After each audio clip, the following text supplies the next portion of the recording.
right, boys. All right, boys. Nah, we're back. Salute. Salute. I apologize. I think we're good to go. We're gonna start this thing off fresh. Of course, any problems with the audio, just please let us know in the chat because we want to do this right. We want to do right by our guys. Mike, can you do a mic check? Mic check. Yeah. Get it? Get it? Because it's Mic check. 1, 2, 3. I'll talk some more. Whoa. Y'all shut up. It's my turn. Okay. it's Mike's mic check. All right. Everybody can hear. Does my voice sound like gold? Mike, does your voice sound like gold? I mean, it sounds like gold to me. I don't know about everyone else. What? Dustin and Corey. Does mine sound like Black Velvet? Hopefully. Dustin, can you do a mic check and then Corey do a mic check? Mic check. Mic check. Point the mic towards your mouth. Mitchell. Can you hear me, Mitchell? Everybody in the chat, we good? They're Jessica saying says yes. we're good. Yeah. Mr. Kevin says we're good. Tracy Newton says we're good. Sounds I great. don't know if y'all can hear me or not. Hey, my mom's Check, watching check. again. Hi, Mom. Hi. Hi, Mom. You hear me? Check. Phil, you sound like an All good? angel. Christ. All right. Okay, everybody shut All up. good? Yeah, sorry about that, boys. Whoa. Here we go, though. Party foul. Mitchell's upset. You pissed off Mitchell. It's first world problems. There's liquor everywhere. All right, let's start over. So, Yeah, no, let's just go through real fast. Andy, beautiful voice. You got a new single out. What else did we talk about? Croatia. Dustin's the best one looking in the band. Mike gets all the girls. Wrong. Phil's wearing a sleeveless T-shirt tonight. We got our red cup filled up with the whiskey. In They an went old to Cleveland and factory. recorded Holy with the shit. big producer. Hey, we got fucking Warner Brother Records. There's some T-shirts. Got some new fucking designs from Texas. 6 of them. When they're gone, they're gone. Get the shirt. Holy cow! We got 36, right? everybody's up to speed now, right? Sounds about right. We had another shirt. We have made it to Croatia Behind now. Corey. The Red Bull kicked in. Behind Corey. All right, Something like that. All right. good to go. Let's start over. Andy, my guy, you're Croatian, right? Oh, yeah. Holy shit. Back to square one. Yeah. Awesome. Thank you. Shout out Christina Norman. Shout out Mondo. Shout out Ava. Shout out Mr. Pepper for texting me all of my shortcomings just now. Holy shit. Yeah. Why is Shout out Pepper to not Rushmore here? Podcast. They're doing Because good this is our things, by the way. podcast. Holy cow. Unbelievable. Messed up my whole joke about 7 Marry 3. I've been thinking about that for 3 days. It was pretty good. Was that pretty good? Yeah, I liked it. Because y'all thought that was going to be about y'all, huh? Holy shit. So the album's done, right? The album is done. The EP is done. The EP, yeah. And it's coming out in 2027? 2021. Well, might as well be 2027 with the C word around. What do y'all are y'all like waiting to strategically release this thing so Correct. you can play shows? Yeah. Yeah. Dude, it sucks, man. I mean, that's what everybody's trying to do because everybody's guessing summer 2021. That's what we're hearing is around May. Rolling, but you don't know. So Exactly. you don't want to release it now, have all this hype behind it, and then let And that not be hype- able to tour on it. That's kind of the issue. You have to play the shows with it, you know. Yeah. But I'm looking forward to playing shows. been getting a lot of good, positive reviews for the single. It came out at midnight, and my phone has been blowing up nonstop since midnight last night, dude. It's been freaking awesome, and to be able to hear it on the radio today was like, holy crap! This is amazing. Yeah. When I walked up, Dustin was like, "Hey! Did you hear that we were on the radio today?" And he quickly was so explained to me the difference between the bands that get to play on 97.9 CPR and the bands that play on the Homegrown show. You guys want to talk about that a little bit? Why you're a big deal now? I mean, that's all Dustin back there. Yeah, that's Lay it on him, Dustin. Tell him what you told me. Well, I tried to get played on the regular radio forever. Every time that I've been in Silent Trust, I've been trying to get on the radio. They said, you got to go on a Homegrown show. You're an unsigned artist. So we're not unsigned. No, we are we're with not. Auspicious Recordings out He of was Los talking Angeles. about something else, doesn't Andy? So anyways, yeah. Go ahead. Wow. We're signed now, so it was different. And then Andy, you were talking about your distributor being Warner Brothers. Yeah, they're distributing. I think our label has some type of deal with them. I'm not I'm kind of behind the scenes more than the rest of the band. They're just a distributor. Yeah, they distribute. Okay, but going back to the radio versus homegrown show. I mean, so when you apply to have a song played on 97.9, they want to see the contract, right? That makes you signed. That's what you're saying, right? No. I don't think they care, right? I guess not. I don't know, but they wouldn't play us before. Well, what's the difference between homegrown and then They wouldn't play you regular before TV? because you weren't signed? Yeah, I even went to the radio station and they would not. Really? They said that my Were you wearing that label or jacket? Somebody would have to get in touch with them. Oh shit, dude. That was deep. Probably, Man. Oh my god. probably thought he was a model. It wasn't a band.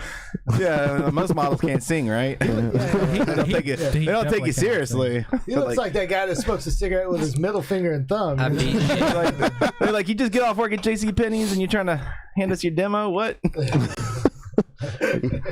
Are you part-time at Journeys?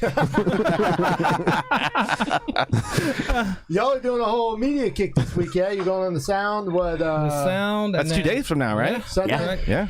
Yeah. Was it Sunday or Saturday? Sunday. and then we have the Radar podcast out of Ohio on Tuesday. A podcast or radio? It's a It's a podcast. podcast. Oh, cool. Yeah, we'll get you on a couple more podcasts, man. We'll keep with our friends. We're a pretty big podcasting network.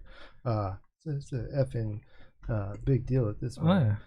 Mike, what did you like when you recorded? I want to talk to you real quick. What's up? When you recorded, what kind of did you go straight in with your little Line 6 pedal, or how? No, when we went up there and we did our scratch tracks for Dustin, and we used our little Line 6 pedals, and then Jim was like, "That sucks." Damn! Straight up. Straight up. I mean, did he hear the podcast you did at Phil's house? I mean, come on.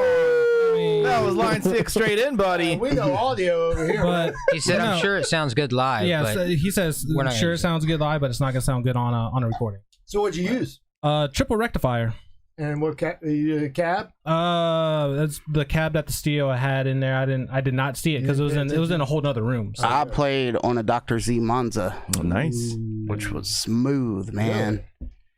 Oh, shit. You guys got to play on the fancy equipment. Yeah. Did they have a house kit for Dustin? Or? They did. yeah, Ooh, what was that like? What kind of kit are we talking about, Dustin? Ludwig.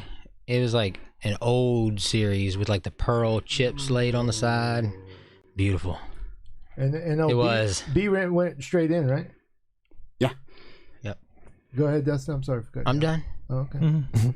Yeah. They had cymbals and everything for you. Mm-hmm. Holy shit! So you didn't have to bring nothing. You just His came pedal. up there. You came up there with your heart and your pedal, and you're ready to go. Yeah, and some sticks.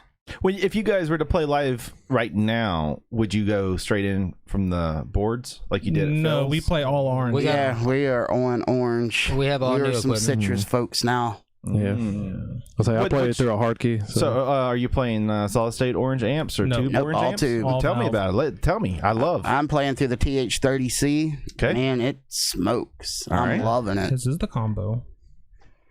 But you- I'm playing on the TH30 as well, but it's the head version through an orange 212 open bat. Ooh. Y'all both got 212s.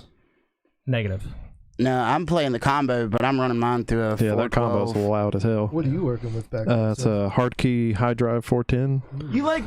So you like hard key, huh? Oh, I love hard key. Man, I never had good luck playing on any of their stuff. What'd you play on?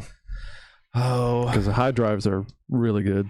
yeah. It wasn't for me. Was it the head or the actual cab you were playing on? It was a cab that I borrowed from a friend. I think it was Marcus. I borrowed one from one time, and then I played like on a pedal, and then I played like on I think it was like a smaller amp. And I'm an Ampeg guy. Like I just See, I don't like Ampeg. Ampeg. I know it's like with Ampeg I can just go straight in. And the thing I hate about Ampeg is it doesn't work well with bass pedals. But if you just go straight in, I mean you call it a day. I mean it's a good like bass sound, but I'm going for that crunchy old school like kind of thrash tone. Playing through a Sans amp too. Yeah, that Sans amp's where He's it's a at. metal guy. He's a metal guy. Yeah, but you can make it sound good in rock. So. Yeah, but still. I just like that gnarly kind of bass tone, no matter what it's in. He so. gets the cops called on us every weekend. Every and practice. Yes, twice a we week. have met Twice the a week. entire Jackson County Sheriff's Department. You're doing whenever we something run. right. Did you find who's calling the cops? We sure did. Yep.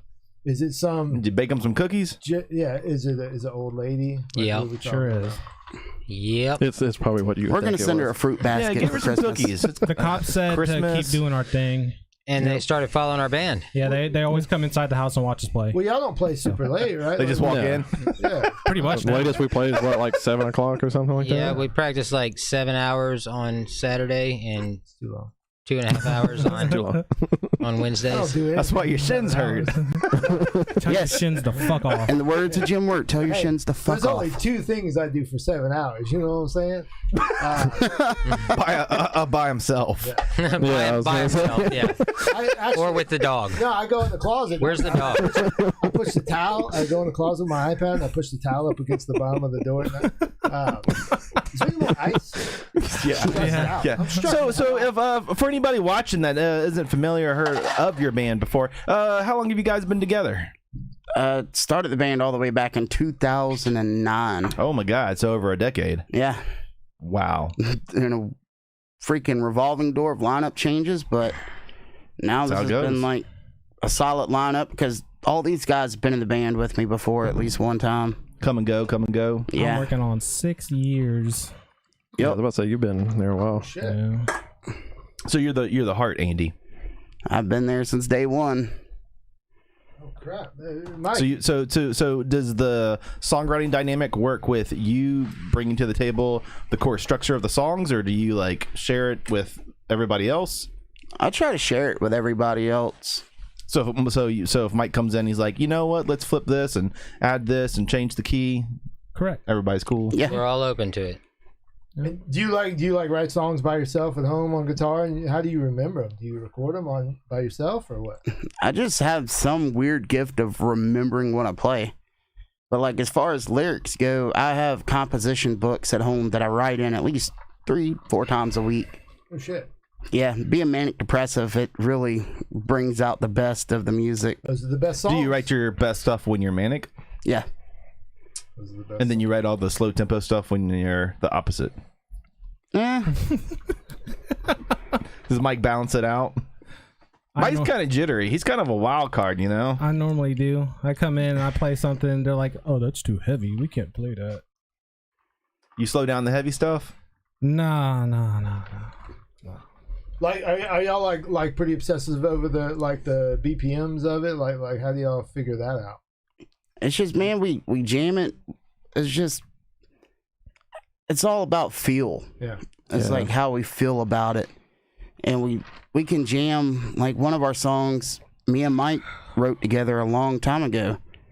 Well, actually, My Enemy. We sat in Mike's house for 2 days. Yep. I like And I this in the just house started for playing the 2 riffs. days. And My Enemy came out of just sitting around watching CKY, eating lumpia, and fucking jamming. Lumpia. What is that? It is a Filipino egg roll. Did we already mention that song came out today? No, it did. My enemy Well, did come we've out done this today. podcast 6 times already. By the way, that song is out today on all Running platforms. stringent instructions Hey, look, time's just a construct. Yeah, it's okay. to inform the public. It's on all platforms. Tidal, YouTube, Spotify, What is Apple Music, Tidal? Amazon. Just type it in; it'll pop up. Yeah. we'll put the link in the comments and on the title and all that stuff. But so you can funny go back. story about the single. I was the only one in the band that had problems with it. And I got pissed in the studio, and I'm That's like, I very don't want to true. do it. I was fucking pissed. I In walked the out. studio? In the studio, he did not want to record that song. Why? He wanted that to was my leave it favorite off. one when they showed it to me. I was like, that's my favorite Yeah. one on the album so far. But I spent the night before we left, I spent the whole night rewriting the lyrics.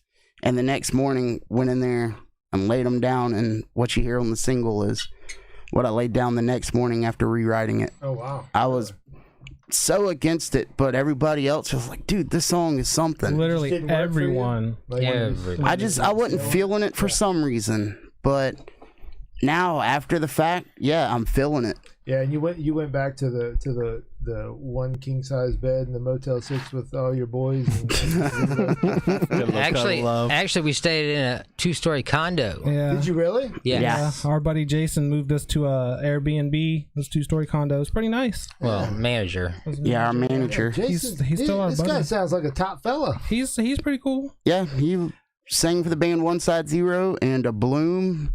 Yeah. Bloom had members of Snot and freaking Stone Sour. Shit. But one thing about that trip was Jason started a war up there with the nut hitting game. Oh yeah, we don't play that shit here. No. Yeah, we don't, this is a no nut hitting room. This is a no nut hitting Agreed. podcast. Yeah, no, I'm glad nobody tried to do it as soon as I got in the band. I was We're like, not saying yeah. Well, you haven't been to Cleveland with us I feel yet, like you need a so sticker that says "Your nuts, you're safe." your nuts aren't New safe. guy, not safe. For anyone tuning in right now, My Enemy was playing right at the beginning of the podcast. If you heard it for a few seconds before we did a mic check, that was the new single from Silent Trust. Yeah, and we'll play it at the end, and we'll probably play it a couple times. So can you guys really get into how did you the whole thing with the media group and the label and everything come together, and how's it work? Well, like I said, man, with Jason, like I was always a big fan of his vocals, and so we added each other on Facebook years ago, and really it was just me and Dustin trying to figure out what's the next step, and it was simply asking him for advice and him wanting to hear the music. And we were at Guitar Center one night in Mobile, and they called, Jason and Brian called, and it's like, hey, let's work out a deal. And you know, here a year later, we got to go record with Jim Wirt at Superior Sound in Ohio. That's awesome. Which Cleveland, Ohio. Cleveland, Ohio. Cleveland, as it's pronounced. Yeah. And that whole trip was pretty cool. Me and Mike got to go that one got to me. East 1999. Sinclair and East 99, Bone Thugs represent. Oh yeah. As Bone Thugs. Yeah. I was. They took pictures. Yeah, we Yeah. took This pictures on the same corner and everything, dude. How's that song go, Mike? Which one? Boom, Boom, boom, boom, boom, And I miss boom. my uncle Tom and yeah, boom. Uncle Charles, bruh. Uncle Charles, It's been a while, dude. I need to re-listen to that song. bruh. So what's the dynamics like? What's the work relationship with the? I know you're explaining that one is your management company and then one is the label, but it's two guys that own both entities. Yeah. So what's the working relationship with each entity? What's management doing, and what's separate from what the label's doing? Is there a separation? I guess is what I'm asking. Damn. So don't ask That's a me. good I don't know question. how it works. That is a good question. For anybody can answer. Like, as far as Auspicious Recordings, they are the label that released our material. And with What up, the Gene? Radford Media Group and Jason, they're trying to, get us to the next level.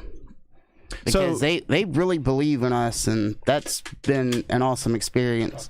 So under the label entity is investing in your recording. They paid for the recording in the studio time and to give you the product, and then the media group is putting in the time and money and effort and energy to market you to a bigger audience. Correct. Yeah, that would be the management of it is the media group. So do you come back? Is it like in the contract that you come back and you have to repay separately to the label and to the media group, or I guess the media group takes like a percentage for It's a percentage. managing Yeah. you. Yeah. And then I guess if you play concerts or sell merch or whatever, that pays back the recording costs. Correct. I mean, that's kind of like, I guess, typical Yeah. recording the way contracts go. How you guys feel about it? I feel great. I feel great. Fucking excited to play some shows, sell some t-shirts. Fuck yeah. Basically, Wish you we make, had a, a you show. make $1 million. Everybody's all fucking quiet, like, whoa, this shit got fucking Well- serious. Yeah, it's like, I thought we were talking to goddamn signed rock band in here. I'm telling everybody, fucking oh shit. We have new We only got merch. $1 million Motherfucker's too sign nice. bonus. You're just too nice. We have 2 new T-shirts. We have 36 available. Trying to buy the big place up on $25. Tell them about the goddamn t-shirts. Holy shit, we was trying to hold it up. goddamn, we did Look this at this. already. Phil, put this on. Our buddy Jack at Fresh Baked Tees made those for us. Which I think is watching. Jack at Fresh Baked Tees, hit him up for all your T-shirt needs. He can make literally anything you want. Is that Stickers, hats, freshbaketees.com? everything. Yeah. Hey, is this a medium? It is a medium. Is it a schmedium? It's a schmedium. It's a medium. I thought it was It's gonna be great. thought it was a Marge. Well, Large. so Mike, Andy, while Phil's getting undressed here, and what's the plan for next summer? You said next summer you think you're going to be active, or is it going to be like a tour where you go out, you do like some dates, 2 weeks, 2 months? There was hints. Festivals. There was hints at a festival run. Yeah. There was hints at that, so we're trying to do that. And Have you gotten any festival offers in the works where you got like the bigger names on there and you get to play like during the day or later in the evening? I mean, more than likely. I don't think we have anything like in stone or anything like that Yeah, yet. I think if we do it, I think we're gonna be. That's actually a big medium. You said doo-doo. Shut up, bro. he likes those mediums. Look at that model. He likes to look tight. Yes. Talking about this shirt? It's showing off his traps. That shirt right there. What about the other shirt? Yeah, you got to put both of them on. Small, strong that one's- children. Hey, it feels good though. This is high quality cotton. This isn't a bullshit Gildion crap. You know what I'm saying? Oh, those shirts are softer than. Jack knows how to do it up, man. Yeah, man. He Jack's uses the best. the best materials. So what are you hoping for? You hoping for to go out on a straight string of dates, Yeah. or just kind of scattered throughout the country? I would like to go. Personally, I would like to be on like a festival tour date. Like, Yeah, same. And when did you record? You recorded the album how many months ago? Back in August. August, yeah. So just 3-4 months ago, and then but you haven't played out anywhere. Once. This past weekend at the Toys for Tots. Mm-hmm. And that was amazing. So everybody Is there. that got to hear. Gulfport? Yeah. Hotspot or Gulfport. tracks? Hot Hot spots. spot. Oh, 'cause they yeah. did two, right? Yeah. Yeah. Okay. And so next year you'll start actually doing national dates. You're hoping, We're hoping. yes. That's what we're hoping, man. With Yeah, I hopefully think we're all ready for that one. and you guys work full time jobs, right? Correct. I mean, I know. Dustin we you do have a apartment family maintenance. together, Yeah. 2-man job. Yep. Pretty much my job fixing that said. plumbing? HVAC, Laying everything. laying those pipes. So, with that, Laying them ducks. like, so one guy like holds the underhand of it, and the other guy fixes Oh my the God. piping. So it's almost like an air conditioning reach around. Like Yeah, you have to reclaim that. you have to free feel the air come back. Reach around and grab it. Andy, how long have you been working in HVAC? Because I love it when you post photos and like you're so frustrated. I'm like, I feel that I'm not in HVAC, but I feel that frustration just from working on my own. I've been learning AC it for about a year and a half with Dustin, man. Right. But like doing mainly, HVAC.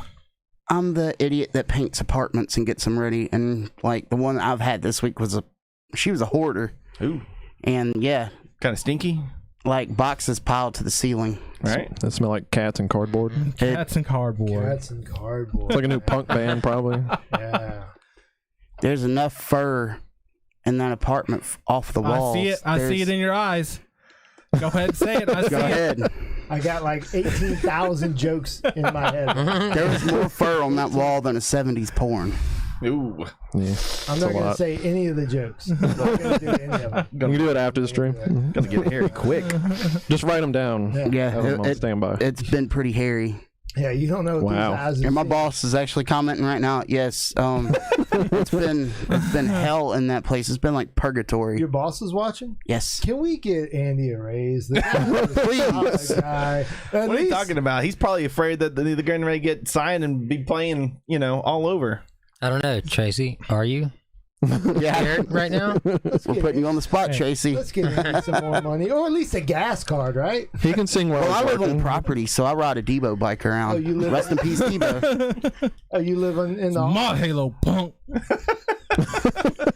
Tucking my shit in. Yeah, I have a grandma beach gave me cruiser her chain. that I usually ride around, and this dickhead put a big flag on the back of it. It's like one of the big orange flag. one of the safety like a safety flags. flag. So it sounds like a CB antenna whenever you're trying to haul ass into work. Well, I mean, he was coming to work one day and like got next to a bush and was like, uh oh, and just fell in the bush, like Oh my god. tipped over. Yeah. Old Scooty Puff Jr. Yes, it's been a while since I rode a bike, and I tried to get on, and I fell in the fucking bushes. yeah. It's okay. I probably wouldn't do much better right now. It's been a while. Oh yeah. I'm uncoordinated as shit. Funny bike story. I almost in fell off the show the Ohio, other day. Yes, in Ohio. They have these it's called like hopper, and I really wanted one. You talking about the rental? Yeah, Yeah, yeah. they're With the everywhere. app? Yeah. Scooters and They're everything. like electric or something? No, regular ass bikes. Okay. There's scooters too that they're electric, but I just wanted one of the Okay. bikes just to ride down the road. And we're walking out the bar, and I just see one. I got to have it. I got one. Got one. Yeah, I rode it for a while. That was a great story. It was. Yeah, thank you. Yeah. And Andy saw That was his own personal Debo ride. saw Don't do that. No. pretty person that he liked. He got very excited. Yeah, we'll cut that out. We'll cut that out. We know all about bad shit getting said on a podcast. You know what I'm saying? Hey, what's My Enemy about? Can you talk about, what was the motivation, inspiration for it? Yeah, it's about helping somebody out that in turn completely screwed your life That's up. a nice and koozie. you were so pissed Jack off Nicklaus about too, it. fresh big teeth. That's Like like this- every human in the world can relate to that, Yeah, Yeah, pretty relatable. one. especially Phil. That's why I like the songs. They're pretty relatable across the I'll board. tell you a story. Was this about a girlfriend situation or? no, it's some people that I was helping out, and they ended up There's trying some to drink, Jason. That's what's in my cup. completely take over everything, Some but drinky drink. not want to help out with shit. Cognac. So it was Spill my the yak. song's kind of like a big fuck you to them, and how I just wanted to go ape shit and burn my own house down at the time. Yeah, you should put them on blast right now. Be good for everybody. Quick shout out, Jen. I love you. Ooh, Ooh, what's up? pot shot. What's girl. Up? Oh girl. Ooh, girl. Oh girl. So you guys played the Covies last year. Yeah, that was fun. The Covies. Covies, help me out. What is? I mean, I guess it would be the Kofies now. They pronounce it the Covies though. It was a little on the nose on I that don't one. like that word. So fun fact, our those little Line 6 pedals we had, those sound people loved those. Yeah, at the Hard Sound Rock. people love anything that is Direct in. DI. Yeah. Who are the sound people? Whoever the staff know is at the that? Hard Rock. Yeah. Corey Cochran. Yep. Corey Cochran, that's it. That's it. I know. I love every time I show up to a show and that Sans Ep's got the DI on it. They're like, "Oh, thank you." I'm like, "Yeah." What's clean sound? Yep. They loved it. They're like, your sound check was 3 minutes. They can control Yep. it. And you guys sounded amazing. Just like The other scratch bands that tracks. sound check that day took maybe hours. hours, and like being able to go out there whenever we performed, we were the last band to perform that night. Man, I'm drinking Coca-Cola. It was Speaking of which, like, I want a real Coca-Cola. Like, We have Diet Pepsi. we have Diet Andy, go Pepsi. ahead. Fucking Andy, prima donnas. Oh my god. Andy, go ahead. Sorry. But whenever we got up there, man, it was just amazing just to be able to play on that stage at, so many bands that you grew up watching, and you've been to so many shows there. You're on that stage and it just feels, you feel Yeah, the it's- electricity of the stage. That's what I was leading up to, is saying that when I saw the video of you guys playing, it reminded me of like those old MTV Unplugged videos Yes. with all the curtains and Yeah. the up lighting, and the way that you guys were presented. You just presented very, very professionally in the video that was done. But yeah, it sucks that they weren't able to No. no. I actually don't know. I wasn't there. Corey was not with us. He does not know. Corey was thrashing away in some. Probably. I was probably hurting my neck and breaking my thumb at the time. Yeah, he had his wristbands on so he wouldn't get sweat on his fingers. You know. Oh, Jason On the bass. Mimosa. You play with your fingers, yeah? Yeah. I'll play with a pick I think we sometimes, all- but Old Thunderfingers Jr., man. Play with a pick, man. Nobody who plays with a pick gets. well, I usually just grow my nails out, and everybody makes fun of me while my nails are long. Fun But fact. it sounds Fun good on fact, bass. Jim Wirt will make bass players play with a pick in the studio, And no make- matter what. And make guitar players do nothing but downstrokes. I'm gonna There's some challenge that. there's some lines that sound better with a pick, Sure. but And it was always the orange what- pick. But we're talking audio engineering here, Yep. and we're talking about like tricks in the studio to capture the best performance. Yeah. Like saying play with a pick on the bass. It's Well, I because would- the attack. It's not. yeah, Yeah. exactly. You're not getting enough attack playing with your fingers thumping the strings. This motherfucker's got some fingernails. I made it a point last time I recorded. I don't know if the ladies like that, Andy. It's the speed. It's the speed, not the ferocity. But yeah, those are like audio. I mean, that's kind of like separate. I think from performing live, like because you're gonna have your preference of the way that you want to sound, your tone. But in the studio, he's trying, like you're saying, downstrokes. The downstrokes are making the guitar cleaner, easier to hear with the structure. Downstrokes and overtones. I hated the downstrokes. Yeah, downstrokes are pretty rough after a while. Okay, all of mine are downstrokes. Okay, so yeah, you hated doing it, but then when he plays it back, does it sound? It sounds phenomenal. It sounds cleaner and it sounds punchier. Yes. You can hear everything. There's a space. There's space for your guitar. Then you're like, it's not being washed out from the up and down, Yeah, little studio tricks. Yeah. Phil doesn't do that. It was just. I mean, if you want to come record with Phil, you can play however you want. I have recorded with Phil quite a few times actually, and the recordings came out quite well. Thank you, Mike. I mean, were you there at that house show? I was there. I played. Hey, played that house show. Does your speaking of that house show, your line pedals, do they have cab sims built into them? Correct.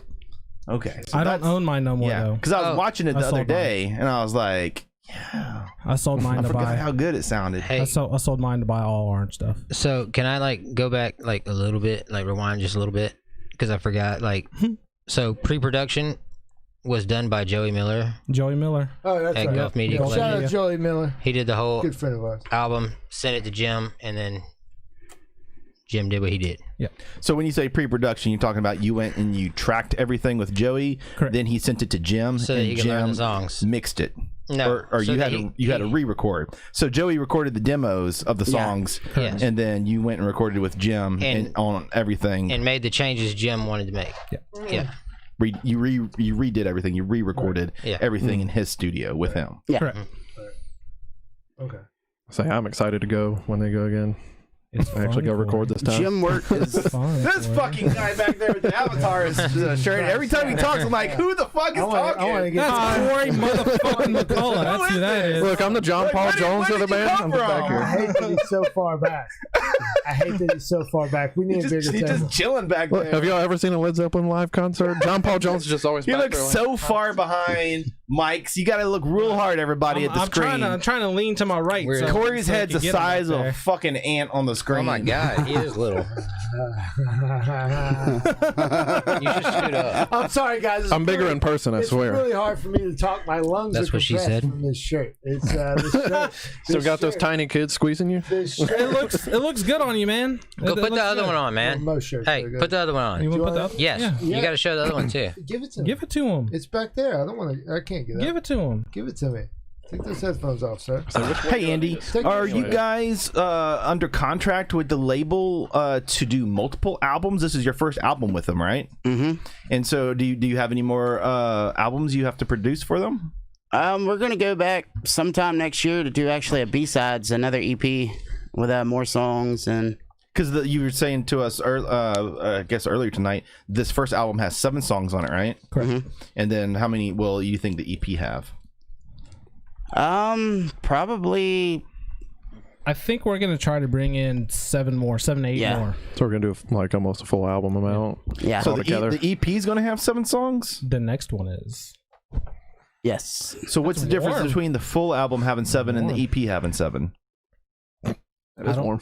Am I following you correctly? That's something that's in the works that we can't really talk about right now. There's reason behind everything right now. There's a method to their madness with us. Oh, this isn't your madness? No, this is their madness, This is. and we're following directions. Hi, I'm just here. So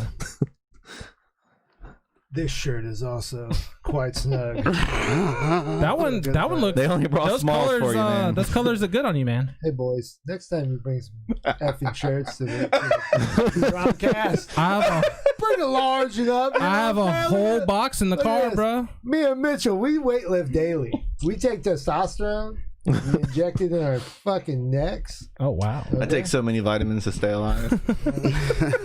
Are they the Flintstone kind? The Flintstone guy. The Flintstone kind. I take those Alex Jones Vitality pills. The aliens! It's the fucking aliens!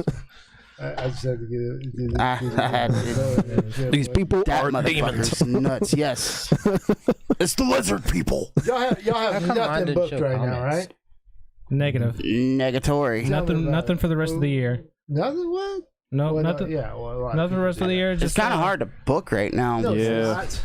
Yeah, that's, I was gonna ask. We're gonna play the hotspot every single weekend because that's the only place that's Yeah, booking. Don't do that.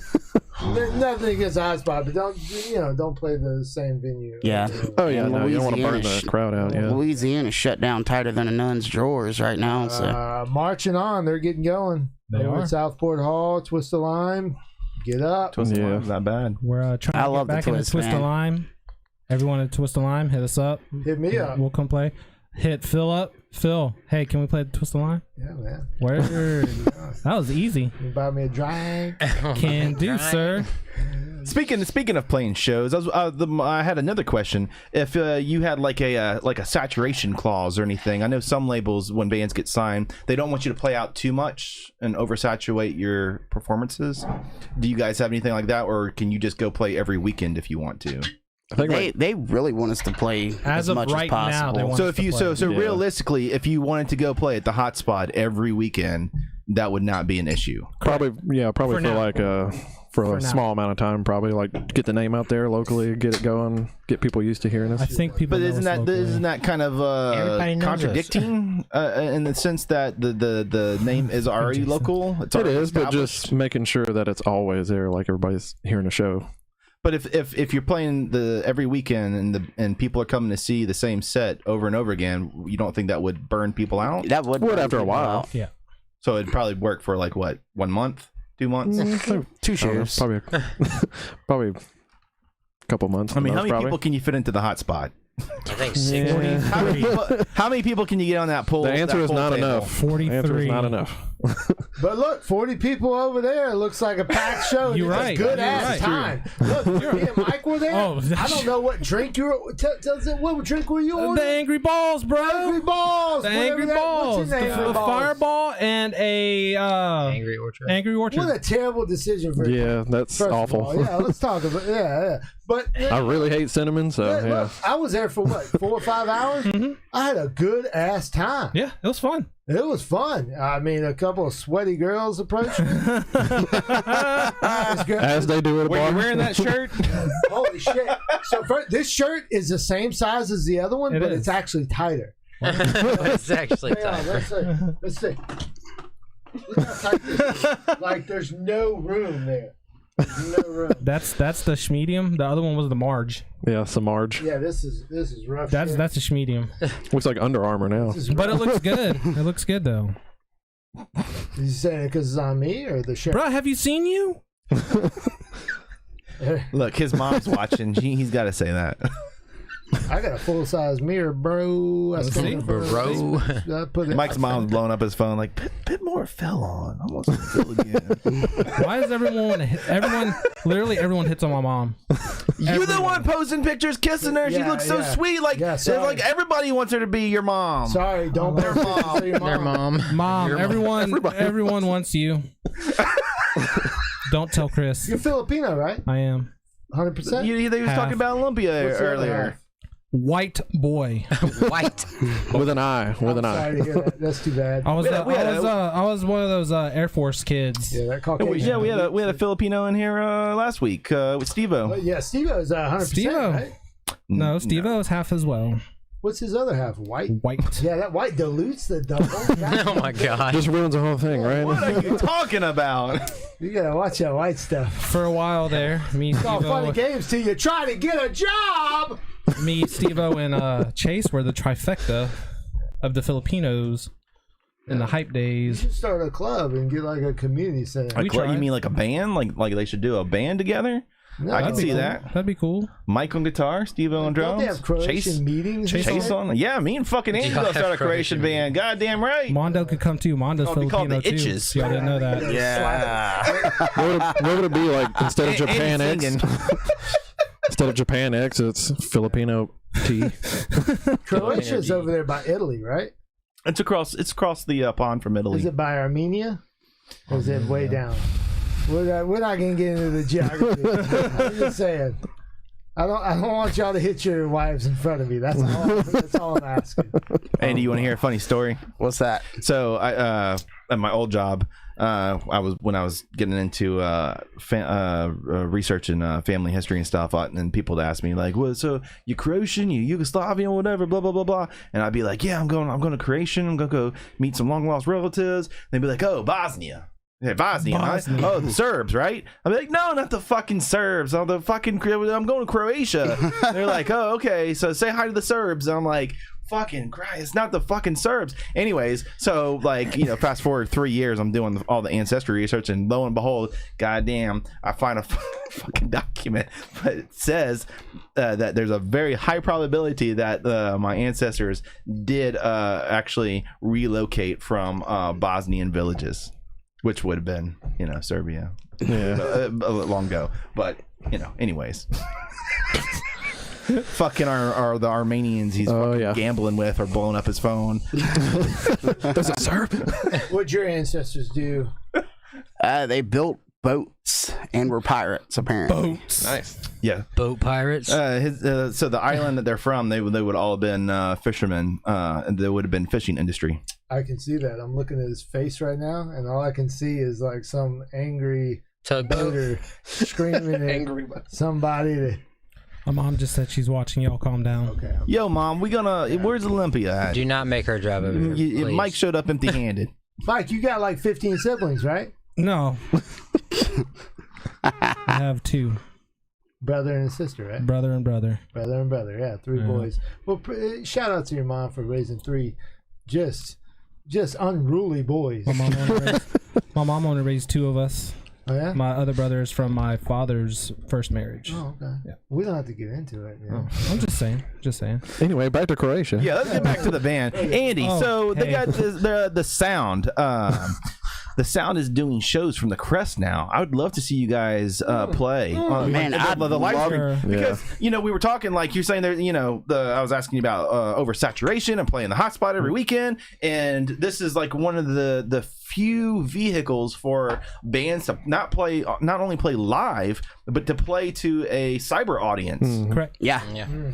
So are you guys in the talks? Or Yes. is it in You the want works? me to talk to them? You want me to Because say they're doing something? I think 2 bands a month, right? Yeah. You guys in Envision, something like that? It's all been. That'd be fun. Yeah.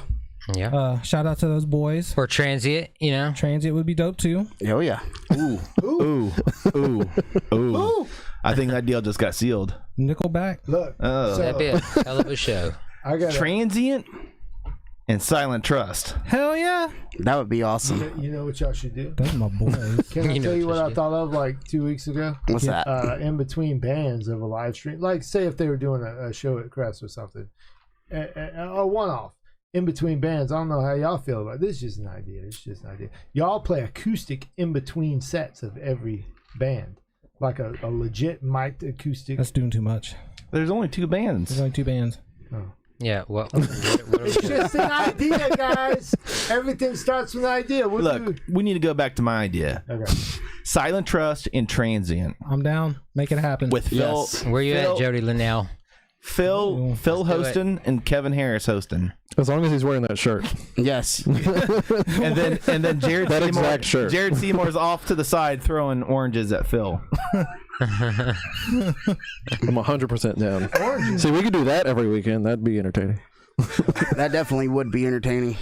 I just checked. But yeah, I mean, there's not a lot of places to play, and that's one of the few. And the Sound's doing a fucking great job They of are. actually getting the local bands involved, Yeah. and utilizing the venue, Shout out to Sound. and trying to keep a heartbeat on the scene at least, somewhat. Especially with them bringing back the homegrown show too, as well, man. That's Yeah, they're going to be on. I think at the end of January, we're going to talk about it.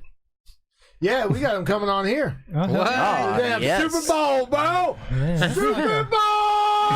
We're gonna have them there. We're gonna invite 100 people, and we're just gonna break all the COVID rules. And we're gonna. What's up? I'm down. Hey, I got a question. Going back to your all professionally signed musicians. What's the guarantee market like for a signed band? We haven't done anything for a guarantee yet. We haven't played any Or shows. if a venue wanted, like a venue in Florida. What's that venue in Florida that has all the metal bands play? There's one The in Tallahassee. LA club, something like Club that. LA. Club LA. There you go. If they wanted you to come play, Yes. what are we talking? Well, what we would do is we would say 500,000. Minimum 500. Yeah, I was Yeah. gonna say Minimum. 500 is probably a good one. See, this is how you know the real deal. Okay. Yeah, Yeah, big talk numbers, about big something. numbers. You gotta talk And some about- food. They have to give us food too.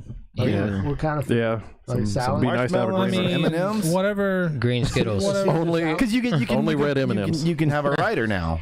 Fun fact: played a show in Texas, and they gave us green Skittles because it was on our rider. There you go. nice. Oh, shit. And your management sets that up for you, right? Everything goes through Radford Media. Radford. Yeah. Right. Yeah. Cool. So what's the perks? I guess if you've other than the bed, the Airbnb, The bed. the Airbnb. You get a bed. Yeah, you have to share a bed. What perks have you got to experience? What were you signed back in August, I guess, or right before? We when you did? signed last year. We kept it under wraps until about February. Mhm. It was like October-ish last year. Yeah. Sometime last year. Late.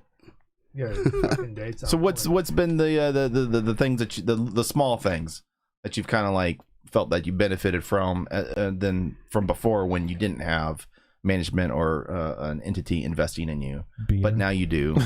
Beer. Beer, they buy you beer, they send you beer, We probably would have never met Jim Wirt, Yeah, for one. right? that was pretty neat. We wouldn't have an amazing PR team. Our PR team. Yeah, it helps a lot when you're not the only. If there's only 4 guys doing something. Oh yeah. Yeah. Dustin, are they going to help you get like a sponsorship for with drums or anything? Yeah, they're actually working on getting everybody endorsements. Do some Nice. shit. Orange hit me up, Yes. endorsed Yeah. me.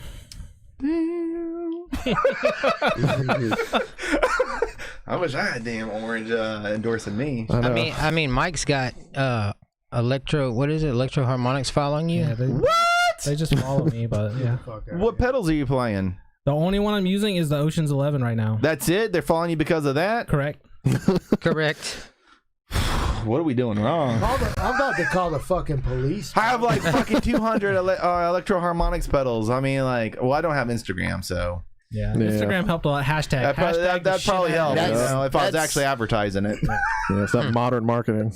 Just hashtag the shit out of everything, dude. Yeah, That's been That's the a big lot of plus work. is hashtagging everything. Oh, and yeah. You'll I get don't got the companies to time notice for you. that. As far as Instagram or Instagram and Facebook, man. If you Yeah. hashtag the shit out of everything with like the company name, they'll start to notice you. Tagging Yeah, them. 'cause it'll eventually tagging start them trending and if it's- hashtagging them. Yeah, I imagine there's got to be some kind of like algorithm that like tracks it and then alerts them that say, hey, this is, you're moving up, with the ranks every time you post with that hashtag. Phil used to do that a lot. He used to hashtag Waffle Big. House. That was back when he got used to that. party a lot. I got pretty famous for a minute. Waffle House famous. No pants in Atlanta. Yeah, The best kind. good story, dude. It was. Don't make me tell that shit again. It was a bad time. That was like my favorite thing to hear. I left one part out of that story. Oh boy. I don't want to say it. Your mom's watching. I'm not gonna do it. Look, She's sharing it to my aunt in the she's Philippines birthed too. a human out of her My aunt in the Look at him. Philippines. Look at that out of her guy's- birthing look at that canal. guy's head, You see first the of all. human that she produced, she can handle it. Whatever story Yeah. you can tell, she can handle it. Yeah, I feel like this guy's about to repo my car. You know what I mean? Holy shit. Yeah, a guy that went to the show the other night for the Toys for Tots benefit Yeah. said, you know that one guitarist dude, he was a giant. He was so big. Like, You're welcome. yeah, it was funny though. It's fucking The way it weird was being said. on stage with both Corey and Mike on either side of me, and I'm 5 foot tall. See that's You got see these that. two gorillas next to you. Yeah. See the last 2 bands I was in, it was like polar opposite. The one Yeah. band I was in a few years ago, not a thing anymore. What band? It was what were we called first? It was Mechanized. It was with Colby Kirby, who passed away sadly. But it was him, a few other guys from like around Hattiesburg. But they were all shorter than me, so I was on stage like 6 foot. I'm like, man, I feel like I'm like 6'5" over here. Y'all practicing Wiggins, yeah, in the storage unit? Yeah, we were way up there. It was fun. It was fun. I was But following that. Yeah, your singer changed my oil. Yeah. He was, yeah, Ross. Yeah. But yeah. Hattiesburg, dude. That's bad. Yeah, dude. I know. But yeah, no. Then when I got in Accessum, everybody was, or most people were taller than me. So it was weird to go back and forth, and now I'm tall again. It's just Yeah. really odd. Like when you're on stage with everybody that close, it's like, oh, Yeah, except All right. they ruffled some feathers back when they came out with that album, with the album cover. With Yeah. the school shooting album cover. yeah, that's But bad. no, we played with them Tallahassee, and they played. It was a packed ass show. Yeah, years ago. Yeah, I was with yeah. I've been following them just as long as Silent Trust, pretty much. I was with like a 10% band, Catharsis or something at the time, and we played a show with them at Tallahassee. And Would you guys say you're were 100% so band? good. They were so good Solid 85. because drummer dude, what's his name? Dingo Is that his name? in Excessum, yeah. That is his Dingo? birth name. Yeah. It's on his birth Jesus certificate. God. That's what I'm gonna call I'm him. not gonna ask him. Mandingo. No, he was. Yeah, no, they're good, dude. That's why I like. I mean, liked all the guys in Silent Trust for years. Hell, my dad's still using the air conditioner that he put in like a decade ago. Still working. Like 10 years ago, I installed it. Yeah. McLean Construction installed that. McLean Construction and HVAC. Shout out to It was reliable heating and air back then, though. Oh really? But yeah, I've always kept up with these guys too. I always kept up with Andy Oh yeah. over the years. Anytime they were doing something, I was like, yeah, just let me know. Even, a while Playing back, in I the think living last room. year. Playing in the living room, watching horror movies, Yeah. watching Sleepaway Yeah, Camp. because I told them, I think it was last year when y'all were talking about doing stuff. I was like, well, if y'all just need somebody to ride along with y'all, roadie, some shit, I don't have to be in the Yeah. band. Just let me know. Like, Corey, you remember when our bus broke down in the middle of Lemoyne? oh yeah, my dad was there too. That was a Yeah. fun. I was not there. Yep. Is your dad like an OG? Oh yeah, he loves it. He was so excited the other night seeing us play. Oh, yeah, he It's loves his it. birthday tonight too, by the way. Happy shout I don't out think Happy he'll be able to watch, birthday. to but Dad. What's his name? Oh, What's his man. first and last name? his real name's Charles, but he's called Pee Wee. Everybody calls him Pee Wee. Shout out Happy to birthday, Pee-wee. Happy birthday, Happy Pee Wee. birthday, Pee-wee. I'm gonna drink some of this long bench for you. Is it Wild Turkey? Because that's his drink. Yes. It is wild turkey. I'll show him the video later. He doesn't have internet, so. What's the schedule for your next? I know your first single just came out today, but what's the next the schedule for the next one Next year. next year? Yep. Like Yeah. spring, fall, Like, summer. that's like a month away. Mitch. Because Springish. old Phil over here, he released one month, and then he released another one next month. Yeah, but he's big money. Like, Big money. Big money. So I was very surprised at Phil's management because it was like so close back to back, and I was like, "Damn, you already doing a second one?" They're like, "Yeah, we on it. We got shit lined up. We got to make it happen." Blah blah blah blah blah. Da da da da. I was wondering what your schedule's like. springish. Yep. Spring, okay. So you got a little bit of time in there. For the video, y'all doing a video for this shit, right? I mean, are y'all bringing people in? Y'all doing a video local? well, right now, Auspicious and RMG have some people acting out scenes in Los Angeles to kind of get an idea of what they're gonna do, Somebody gonna come out with a black eye. and then they're gonna come. Then they're gonna come down here and shoot the performance with us. Who's coming down here? Brian Lacey and Jason Radford. Yes, Chief Smackaho, as we call him. But yeah, it's gonna be fun, man. Oh, Never shot a music video before. It's You gonna be- haven't? No. How you've been doing this game a minute, bro? I know. I'll say I Ain't haven't that either. weird? You haven't shot music? No, we just did lyric videos. I'm gonna start a music video company right now. And Hey, it'll You are play. in music. Big money production. I mean, Joey Miller does it, I think, right? yeah, he does too. Yeah. He's legit. If we had a sound stage down here, it'd be fucking easy to do it. You do. It's the Look crest. Oh yeah, that's true. About that. Because when you're shooting the video, you don't play live. You're playing to Yeah. a track. Somebody puts it on a PA speaker, and you sync to what you hear in the speakers. But so you're shooting. When are you shooting the video? In January, February? And who's the director? Who's actually shooting it? All of that is yet to be determined. Yeah, we don't know who the director is or anything. Yeah, that's kind of the label's decision and the management's Yeah, we'll direct decision. And I think they're supposed to come down after LA gets off of lockdown, after they get off of probation for COVID. Yeah. Yeah, you know their governor's talking about turning their power off if they leave. Yup. What? In Ohio? No, Los Angeles. in Cleveland. LA. Cali. Wait, who's in Cali? Auspicious Gavin- Recordings and Radford Media Group are based out of LA. Yeah. Oh, I thought that. Oh, okay, that's right. You went to Ohio to record. Yep. Yeah. All right. So did you guys have to go to California to meet them? No, they ended up Sit going to down. Ohio. Yeah, they met us in Ohio. There was a lot of video chats and phone conversations to get to Ohio to get to that point. So when you were talking about signing and working out the details, that was all over video chats? That and phone calls. Like I said, the first phone call with them, me, Mike, and Dustin were sitting at a Guitar Center. Right. And they called and just like... So you didn't have to fly out to L.A. to ink No. the paper or anything? I mean, we were going to until we saw, like, what that was going to cost us out of our pockets at first. Yeah, it's a pretty big travel. Just a plane ticket to LA. At the time, At the it was time, expensive. it was $700 a ticket at the time. Yeah. One way. Too much. Yeah. Yeah. Yeah. It's a lot of airports to hop through. And then COVID happened. Now Yeah, I was about to say COVID probably wouldn't help with travel anyways. Yep. Kind of did a little bit. Well, with plane travel, I guess, It but made it just cheaper. actually getting there. It did. yeah. And then there's less people on the plane. And then to some cities, it's 50% down.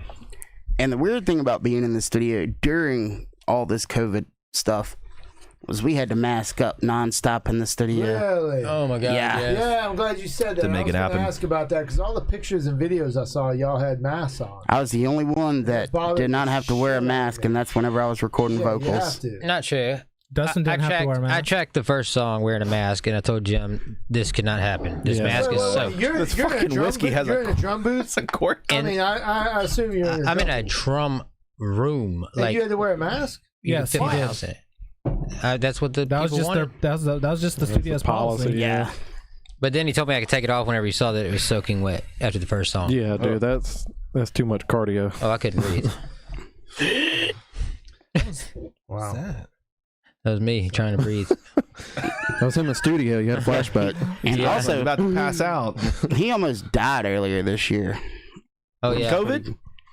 No, but you would have something. thought it was. What'd you have? Ex-girlfriend? Was that? I had spotted tick fever, Rocky Mountain spotted tick fever, and then it turned. I got like better for 3 days, and then it turned into pneumonia. You got that from the fucking apartment complex? No. I was working at Chevron. The STD? hoarders? Like, what is that? I was working at Chevron. He got it from a tick bite. At Chevron. Did they don't spray out there? Guess I one guess got through. not. I don't know. Lord. Yeah. But pretty much, You okay? Yeah, now You need some water? You're making me sweat. I got down to 100. I'm like eyeing you now. Like, I was like this motherfucker's about to 129 pass out. I got down to 129 pounds. legit, he was practicing because we had a show in Mobile, and he was practicing with a fucking oxygen tank sitting beside him, Sure pumping was. oxygen. What? Yeah, It was. Yep. he was a trooper, but And then, Oh my god. What? Nice. yeah, and then I got a $100,000 bill Oh my god. after I got released. Yeah, you was did like, not pay that, right? Yeah. No. Go ahead and not pay this one. it'll was be the off your biggest credit in hospital. 7 years. I just reached in my couch and paid that motherfucker. Oh my god, Dustin, you are hardcore, buddy. I thought I was hardcore. That's for you to stick with mean, it. Like When you're shit. chasing a dream and you know you're that close to it, you're not really gonna let breathing stop you. How long you been playing drums, Dustin? I think the first time I played, I was like 8 years old, How old are you now? 34. Mike's like, I'm 34. You played at 8? Yeah. Like on family member's kid. Like, how did you? Well, my stepdad at the time was Jack Ritchie, my brother's dad, and he played in a band. He sang and played guitar, and they had a band room. Mhm. And his drummer always left the drums there, and the keyboard player, which was Jim Pinkston, he left the shit. keyboard there. Yeah, No shit. yep. And Shout out to Jim. I would go out there, and believe it or not, Jim's the song, dead, Phil. I don't know if I'm you very knew that. goddamn aware. Doesn't mean he can't hear us, damn it. the song I first learned how to play was the theme song from the show Friends. I sat it there with it on repeat, learning how to play it forever, and then I had it figured out. And yeah, ever since Figured that then. one would get you. And I actually still have the Pearl drum set. It's like a 70s model Pearl drum set, 3-piece, with pearl chips laid all in it, What do you mean, Pearl chips? like real pearl. You know where it's like His drum set has a pearl necklace. Bruh. I'm calling the goddamn police on you. Podcast. But anyways, that drum set's at my grandpa's house. Yeah. Still got it. Shit. When did you? At what point did you be like, "Hey, I'm gonna do this. Like, I'm gonna be a drummer." Like, at what age? What When was I your decided I really, really, really Yeah, wanted to like- do like it. This is what I'm. into? 3 months ago. Actually, I called it. I've always done it, just by myself. And then I did a little band in Alabama, but it was a punk rock thing. I was young, 15, whatever. All right. Well, I came back here and What I band? kept What playing punk rock drums. band? Oh, we were called something like the Lot Lizards. It was pretty retarded. Lot lizards. Yeah. What a great name. Yeah, and then at one point we were called Skin just crawled a Truant. little bit.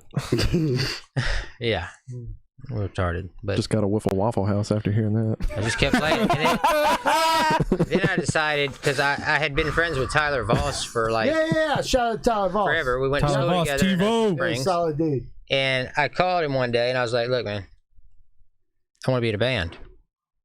Anybody Yeah. that needs a drummer. Yeah.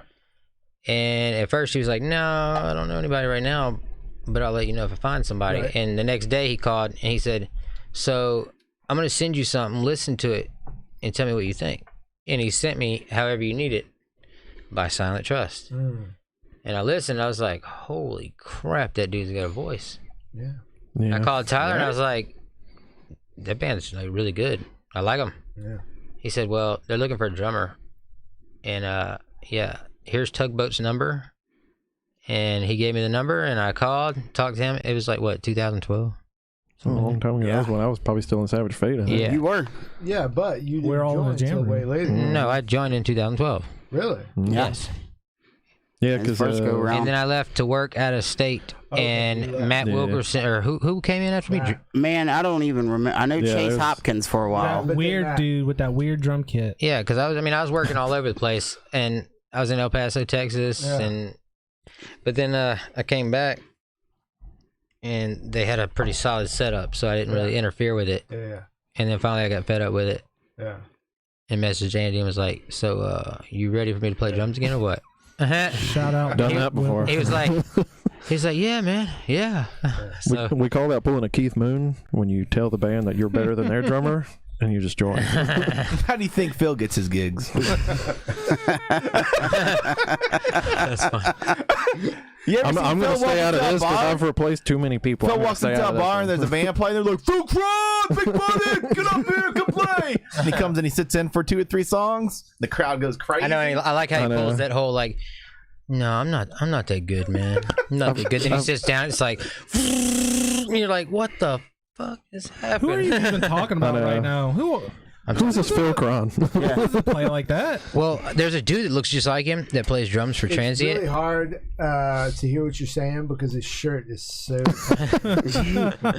No, that's how I felt playing that last local band Love. I think was the last one because it was Dark Horizon. Actually, Mechanized played when Yeah. we started back up, and then who else? I think Savage Fate. Yeah, we did a little reunion, but I played in all 3 No of them. I Love, No played for a song. Sacrifice And played then, that show as well. yeah, everybody was at that one. We did. That was a reunion show for I was us. in the crowd. Yeah. I was too. Over drinking. Yeah. I mean, that's what you do at a local band Love, though, right? Shout out Mizos. Because I think I had a band that was going to go on, but they canceled right before because there were a bunch of plays. I'm not going to shout them out. Yeah. But Happens. dude, it's effing hard to keep a band intact. Holy Oh, shit! yeah. You got 4 or 5 personalities, 4 or 5 different Yep. lives, and all it takes is one trash ass dude to jack it up for you. Yeah. Especially when you put in a ton of work and you got recordings, you're ready to go, you're Yeah. ready to roll, and then the day of the show, you got a show at the Crooked Leather Brewing House. What was it called? Help me out here. That's what it was called? Crooked Letter Brewery. You load your drums up, you tune them up, you practice the song. Hey, bro, I don't know if I can make it. Fun fact. Yeah. That happened with No Love, No Sacrifice as well. Our very first show. That happens with every band. Don't you want to stab somebody? Yeah, I was pretty angry that night. But I mean that's what it is. I mean you can What'd you say earlier? It was 10%. It was a 10% band. 10% band, 9.5%. Because all it takes 9.5%. tomorrow, Mike Yorks could say, I don't know, guys. I'm feeling it. I met a girl and she's pretty special. And, No, he wouldn't do that. She is pretty special. He's already done that. I don't know. I think I'm just gonna, get some new vape juice and fucking hang out with my girl. And I don't know if I'm gonna play this show.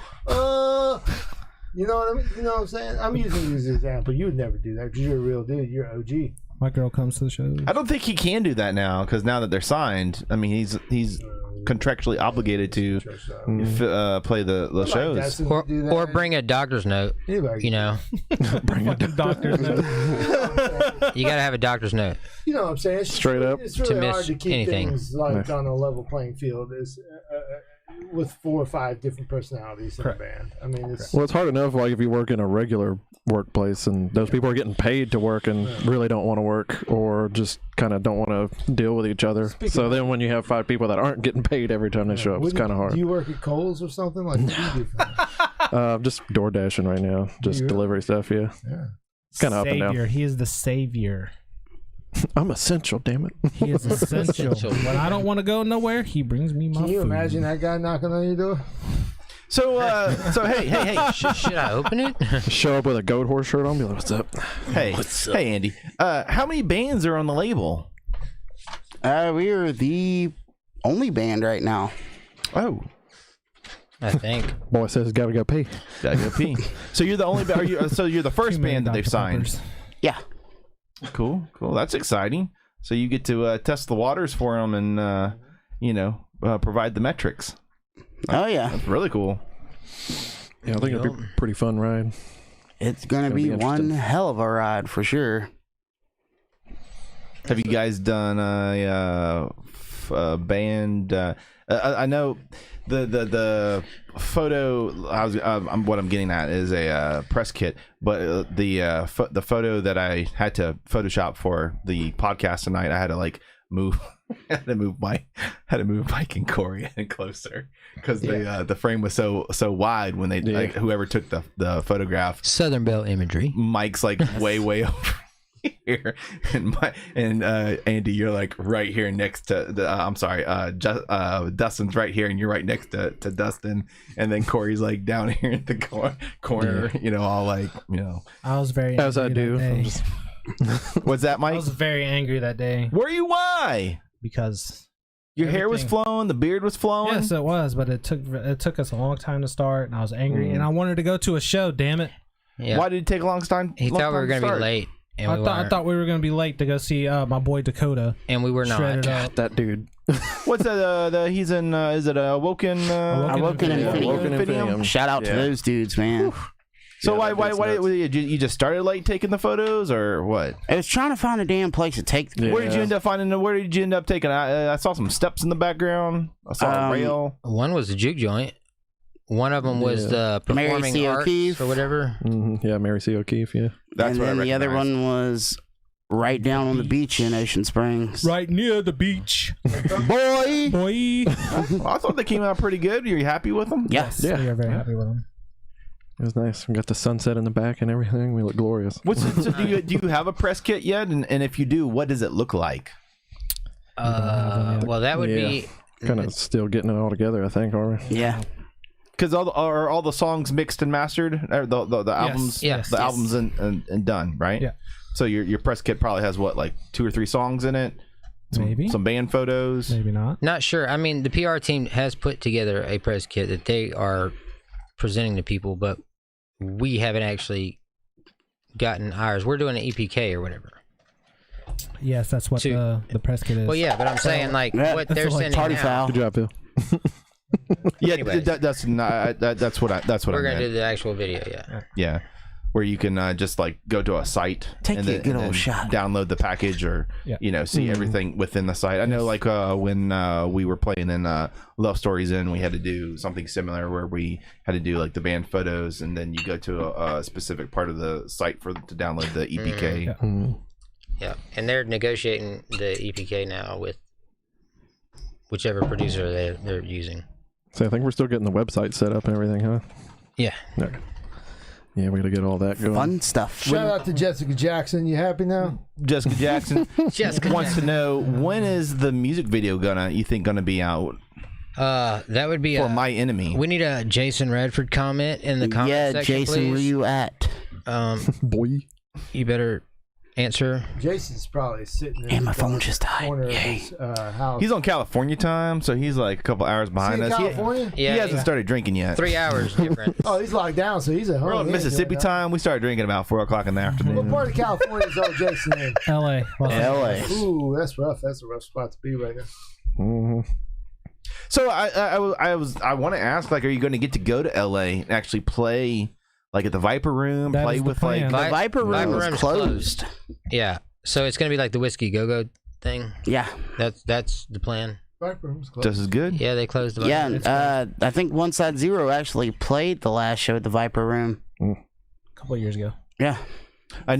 So from the few people I know that actually, you know, went out to LA and they had signed that they'd play these showcases at the Viper Room, and you know, you get on a bill and you play with all these other bands, and everybody's got management and agents, and they're all trying to market you, and it's kind of like almost like the way that they start a bidding war, right? Mhm. So they invite the reps, you know, from any of the labels and see if anybody's willing to, you know, put in a bid on, you know, because the bands that they're showcasing, it's like, well, you know, this is new up and coming. Every band's, you know, got their shit together, got the branding, everything, and to see if any of them will take, right? So I was going to ask if you got any showcases you think maybe in the next future, in the next year.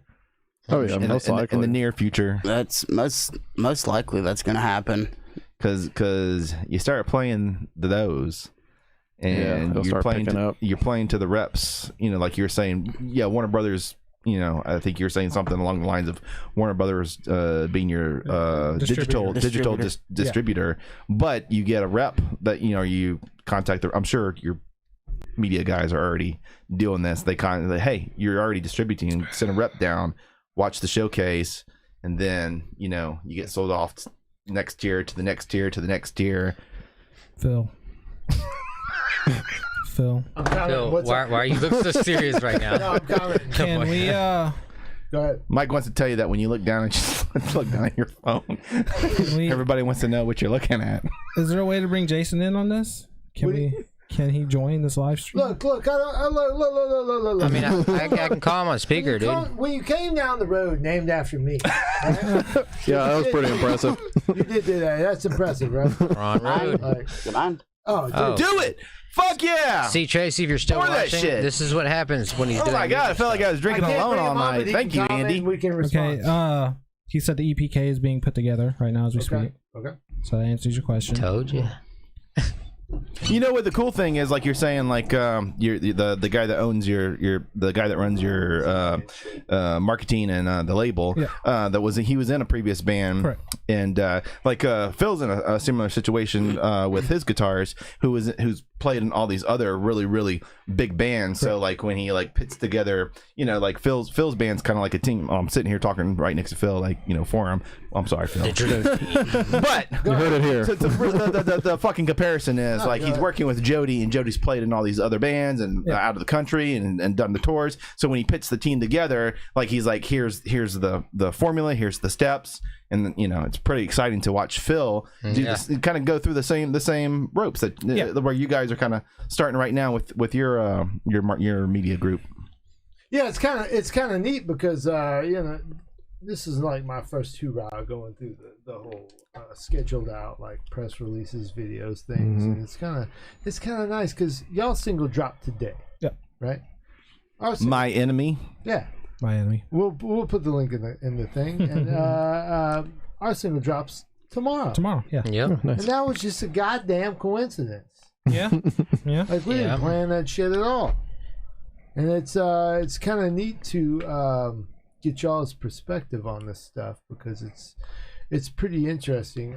Talking about the ads and the Well, stuff a lot of bands don't think about when they're starting out. Well, I was also going to say, like, you know, because of the people you're working with, like in Phil's instance, he's working with Jody, who played in what was it, 12 Stones and Smile Empty Soul. Smile Empty Soul, and you guys, your manager, he played in, what you said, what was it, One Side Zero. One Side Zero. So they kind of know the pitfalls of like what to do, what not to do. You know, this is how you get on a showcase. This is how you get onto the festival bill. This is the buy-ins. You know, this is the circuit to work. Yeah, it's a lot better to know what not to do. Yeah. A lot of people let that go over. You're working with someone who's 10 steps ahead. Yeah, exactly. Because you could put out a song or a video or whatever. I mean, you could put out the best song in the world, and nobody sees it. Yeah, if you don't push it and put it in front of people, it's all marketing, man. Like, I mean, well, it's so much easier to market nowadays. You gotta have the muscle to do it. I mean, you got the muscles. You can throw it on Facebook, but you have to strategically make the way that you pay for it to be featured on and who it's being targeted towards. That makes the difference. So if you don't have someone who's well versed in SEO, you're not going to get the results. You're not going to see your ROI on you guys being their number one and maybe only product. Yeah, it's definitely a lot of little work, or not little work, but it's a lot of work just keeping it out there on the internet because everything's coming at you 90 miles an hour. You got to keep it out there. It really is. It's a ton of work. Holy shit! Like as far as playlists for Spotify. AdWords, ads, even getting on like a platform on YouTube, like a channel with a ton of subscribers that put your video out there. Like that's something you got to do. Yeah, that's a lot. That's the difference between 1,000 views and 50,000 views. It really is.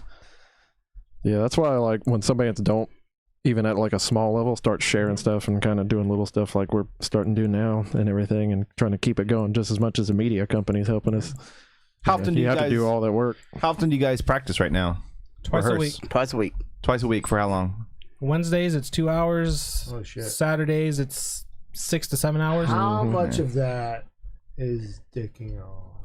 On Saturdays probably about 45 minutes to an hour. Just the honestly, 45 minutes. We sit there and talk. It's good. And like band practice for me, I mean, that's like mental health 101, dude. Yeah. It's like some people go golf, some people scream at Fox News, some people go to NFL games.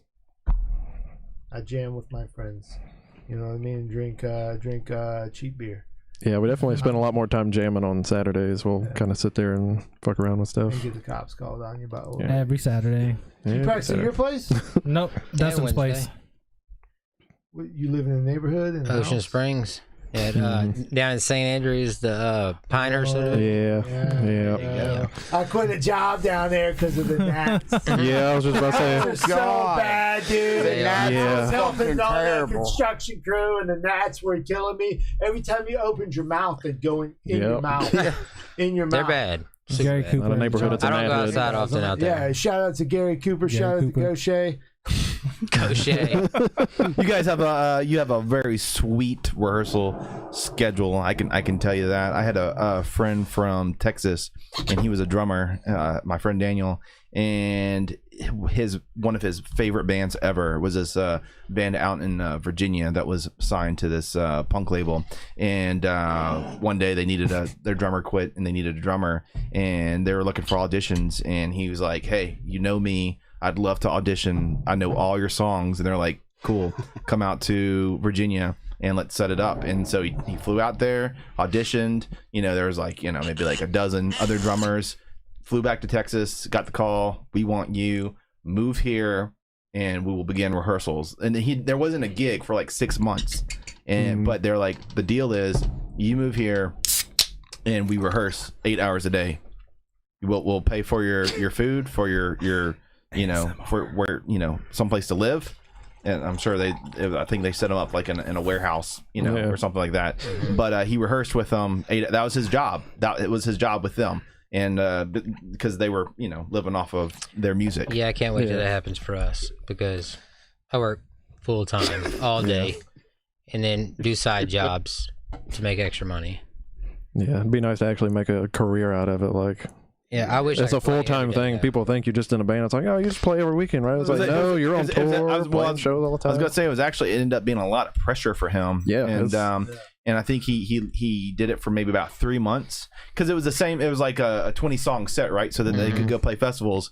And in the summertime when they started, buying onto the circuit, and I think he went in like maybe 3 months, 4 months, and he was over it. He was like, it's the same set, it's a lot. 8 hours a day, and they just wanted to.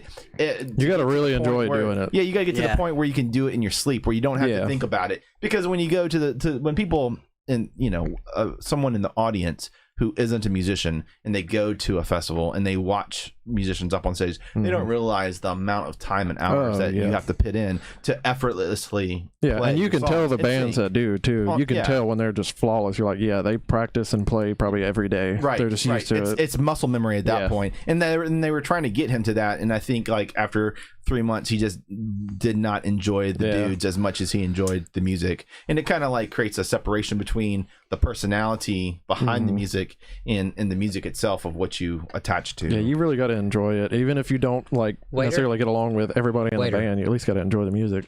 Can I get a drink? Andy, you seem pretty sweet though. I mean, oh yeah, I want a Coke, but like You I seem guess like I gotta a You drink get Diet Diet Pepsi. I got Did you beer. go get this guy a Coke yet? Diet Pepsi is what you get. You got real Coke? Don't be Oh holding out my on me. god! We don't have. We don't. Hey, we don't. What is that? we're famous. Damn it, we deserve real Coke. Yeah, you should have real Coke. Coca-Cola? I got everything. Look. Give him a Bud You got Light. $6,700 wild turkey, but you don't have I Coke. got Bud Come on, Light. man. I got some CBC Gold Nail. I got some Gold Coast Gold Nail. I got look, dude. I got Chambord, bro.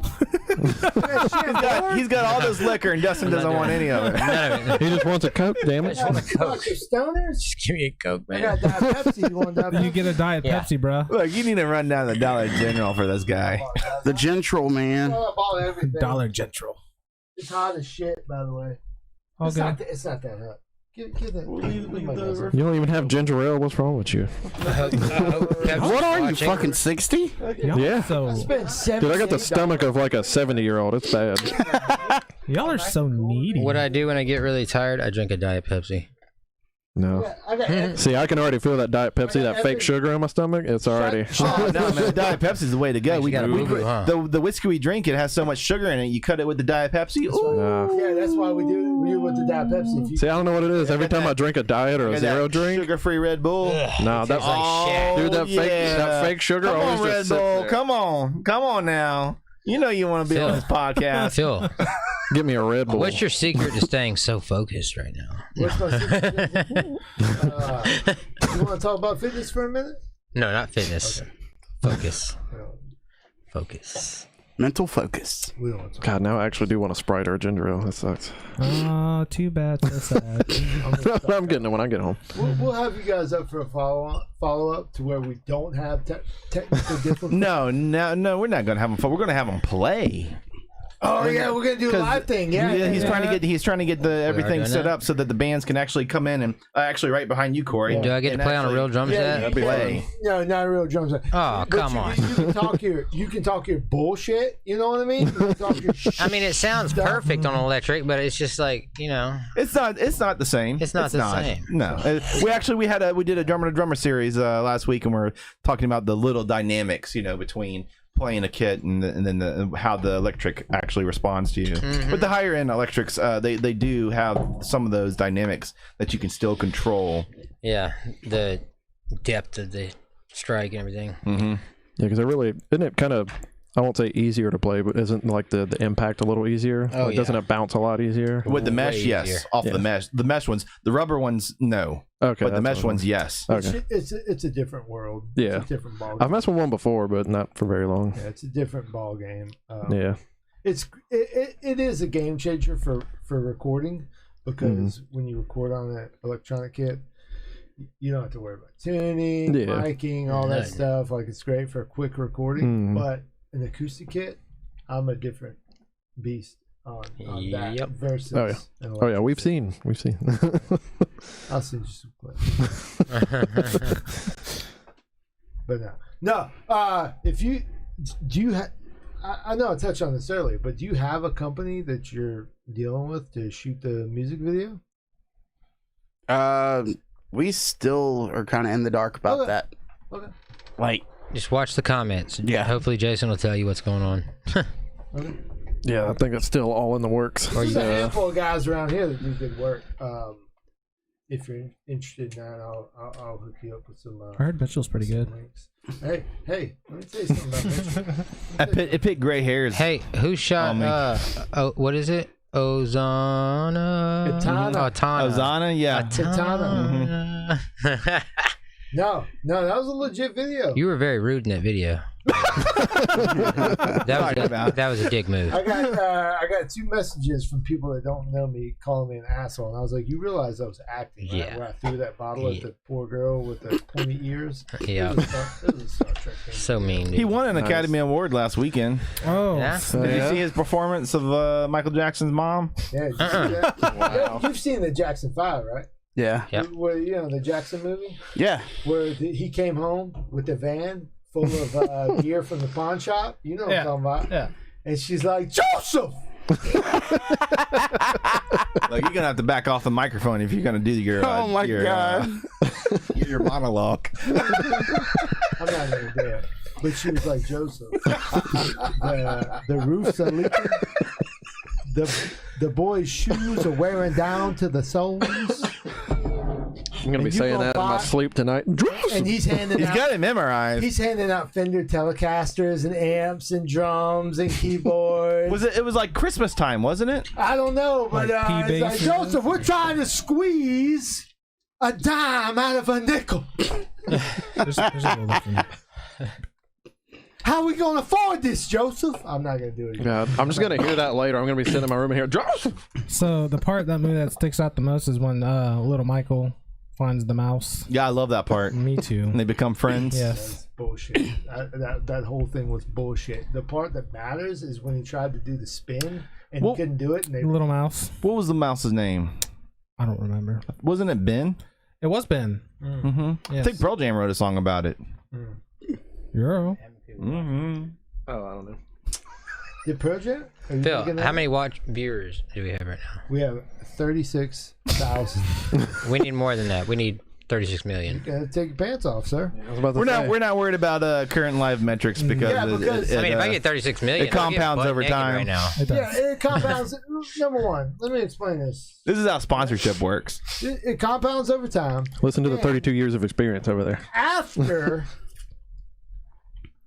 After we're done with this podcast, we upload it to a platform that puts us on like you guys did with you guys use DistroKid or Warner Music Group. well, whatever. It puts us on- Whatever. well, They use Tidal. They're on Tidal. it puts us on And Apple? Spotify, Apple, every other platform. YouTube Music, Amazon Music. You get 100 from here, 100 from here, iHeartRadio. 100 from here, 100 from here, 100 from here. And it adds up to be a few thousand, right? Over the next week. Mm-hmm. And then if I put an ad behind it, it could be more than that. Like, so there's a lot of different variables. Yeah, it's more about after, like the So recording. it depends on what avenue you're watching on right Mike, Yes. got a question for you. Mm-hmm. So with the way that the royalties work now in digital streaming platforms, Apple, YouTube, Tidal, it's like 0.001.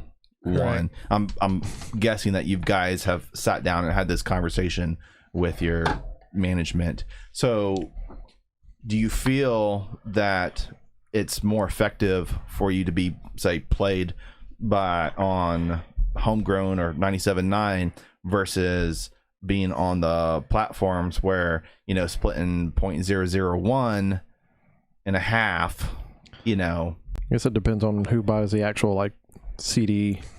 because like, what was pays it? It for was like 30. You get like 30,000 people have to like buy the song, right? Correct. For you to make like $1 or something, right? I mean, 30,000 people. I mean, we're talking festival crowds here. Yeah. I mean, to me, I think it would be more beneficial to be played on the radio. I think so too. Or mean, being on a podcast. Yeah, or being on a podcast. 'Cause, Podcasts are definitely and then where it's at touring. now. like the streams and stuff are cool, but you need so Yeah. many. Right. to do anything. It's like it's almost like a placement holder. Correct. Because it's so low. And I know like artists have tried to fight Spotify on trying to raise that over, and what we've talked about it like early on, like podcast, like the CEO, what was it he made, like 2 billion, something like that, some stupid shit, like, because we had a couple of people on here playing and we're like, what, how you feel about that, you know, with the new stats coming out that he made 2 billion and everybody else is making $3. You know, it's like that business model. He's like, you know, it's same old, you know, just somebody figure out a new way to take advantage of your art. I feel like the stream is more to get it out there and get more people listening to it. Yeah, it's like and then if they want to buy it, they'll buy it. You it's know, like MySpace was, right? Like nobody fucking went to MySpace, but you had to have a MySpace page to seem kind of legit. Yeah. And if they wanted to hear the song, there was that feature to play it. Top 8. Yeah. Just say Tom. So Top 8. with the new mediums and everyone kind of staying at home playing podcasts, it's kind of like this niche pocket where a band can come in here, play, you know, ask them some questions, and then they get to play to, say, this audience, this regional audience that tunes in, you know, to see what kind of artists we have here. And then if you guys went to like Nashville and did a podcast and played that, or it's kind of the same, but in, you know, in the sense that and I'm speaking from like, you know, my touring days where like I would go and I'd play a venue, or Phil would play a venue in one state, and then we go to another state and play a venue. We'd have to go like a whole state over to play to a different audience, right? Well, now it's kind of like if you go and you were on a show or an online, you know, entity like this or a podcast, and you play, it's kind of like you're playing several venues. Am I making sense? Am I making sense here? Because you're playing to several audiences. Like, for example, here, anyone that's listening, if you guys went to Tennessee, it's not like you have to play several. You wouldn't have to play Memphis and Nashville and you know, you could just stream to whoever. You could just go to Knoxville and play a podcast, and everybody in the fucking state of Tennessee could tune in. That's what I'm getting. I definitely like the streaming and all the online stuff. It's pretty cool that you can just get it out there that easy now. There's not a lot of red tape. Kind of cost effective. It's easy. Yeah, you have to. It's kind of easier to put on a show, I would think, because you start when you start, and that's it. Like you don't have a bunch of stuff. You don't have to worry about people to get there. I think it's way more exciting too, because so many things can go wrong. You know, like it's live. I mean, that's with everybody. You know, like not just here, but like I've seen multiple other podcasts where, you know, the microphones always fail, or the camera doesn't work right, and they have to switch it out, and that doesn't work right, and it's so exciting because you don't know what's going to happen. You don't know, you know. All right. Drums, you might not hear the drums. You might start the song and there's no drums. I think a lot. Dustin's gonna be like, "What the fuck?" I think a lot more people are liking the live of everything. Yeah, that's like the long format stuff. They're really liking. I think the big challenge now is to make it sound like how it would. And if you were playing the Crest, right, and I showed up I'm expecting this big, massive like wall of sound, you know, to come out. But to watch you play, you know, off the TV or off of my phone, it's gonna sound good. It's gonna sound thin. It's, you know, it's not, it's going to sound thinner than it would be at the show. So I think the challenge now is to be able to get it to you know, convey through the stream that full sound. I mean, to know your shit as an audio engineer, to tweak it. I was about to so say that the person receiving it on the other end feels like they're at that space. Yeah, because I'm kind of anal when I watch like live DVDs and stuff of bands, because some concerts, like, they get their own sound guy, and you're like, man, that sounds so much thinner than this venue they played. Yeah. So I don't remember it sounding like that, you know. Yeah, I've seen like professional bands, like they do like a Summer Breeze festival and they have a recording of it, and I'm like, that sounds so much thinner than the Vakken show you had. Like, who was the sound engineer there? Exactly. That's exactly. And I know they sounded big live. Like, that was. Thank you, Corey. Somebody fucking knows what I'm talking about. Oh yeah. Well, I'm super I'm very meticulous with sound. Anyways, I'm very picky when we're somewhere. As you should be. You're in a professionally signed band now. You have to be. You can't. I've been meticulous for years. You cannot be. Then you're the right person to be in this group. Yeah. You're the right person to be in the room. So I'm actually really excited to go and actually record with them this time. When's that going to happen? When are you going to get to record with them? Whenever we're supposed to go back. You weren't on the album, right? You weren't on the studio album, but you're going to be on the next one. Yeah. Shout out to Brent Kreiner. Yep. Shout out to Brent Kreiner. Oh yeah. Solid bass lines. Kreiner. Yeah. Shout out. We had this debate last time. Yeah, no, he's got some really solid bass lines. I didn't change too much, added a few things here and there, but I like how he played anyway. So when you recording again? Whenever we go back, I think Next year. Give me a date. 2 months, 3 months from I need now. a specific date right now. To work on the EP, right? The 7-song EP Need a date. with QB sides. June. Probably April or May. Yeah. Whoa, that's a long time. What you gonna do until then? Right. Yeah, right. And music. hopefully play some shows. Release the music that we're sitting You on. probably got like 15 There you go. songs I in the mean, bank, huh? we got some killer stuff. Dustin, you could be releasing 1 song Yes. a month, but not too fast. You don't want to oversaturate I mean, Negative. the market down here. Negative. I'm about to buy some black V-neck. Mike's over here like, I'm ready to play the Celtic every fucking weekend. Fuck yes. Songs we Shout out to the Celtic Irish pub. Mike just wants to go back and forth between the Celtic and the hot spot. That's where I played my first show with Silent Trust, actually. I wish I could play Thunder. I showed up. no. You are the only person. All right, here we go. No. Yeah. Hey, fun fact. Y'all have to find another bass player if we play Thunder. Fun fact. The first show I played with Low Stories in was the Thunders. Really? With you and you, sir. The first show that Really? Corey played Really? with. Yeah, that was the only show, or not only show, first show. Yeah. Yeah, the first show Corey played with Silent Trust was at Thunders. Mhm. We had a fucking dude in the crowd going, "Hey, Night. night, bam, bam, bam." He was drunk as shit. So Corey, this is your second cycle. Yeah, it was what was it, 3 or 4 years ago? Yeah. 2017. 2017. Yeah. Really? I didn't know that. How many shows did you play with them before you didn't play? 2. You just It was played 2. Was one it or 2? Yeah, we played. Celtic and Thunders. Oh yeah, I did play Celtic. And Pasca Get Down Gula. Mm-hmm. Pasca, get I don't know why they down. call it that. I mean, that's what they call it on the radio. Nobody's getting down in Pascal. No, not really. Mike, the band that you went on tour with was Scars and Stripes. Scars Healing Time. Scars and Stripes. Scars Healing Time. Now Shit, that you for sure. guys are on a label, do you think that you might be playing with them in the future or anything in the works? I hope so. Yeah, that'd be pretty cool. I haven't talked to either of the sisters for about a month now. They're doing their own thing with their new album coming out. Mm-hmm. So I mean, Because they made some really good videos. yes, they did.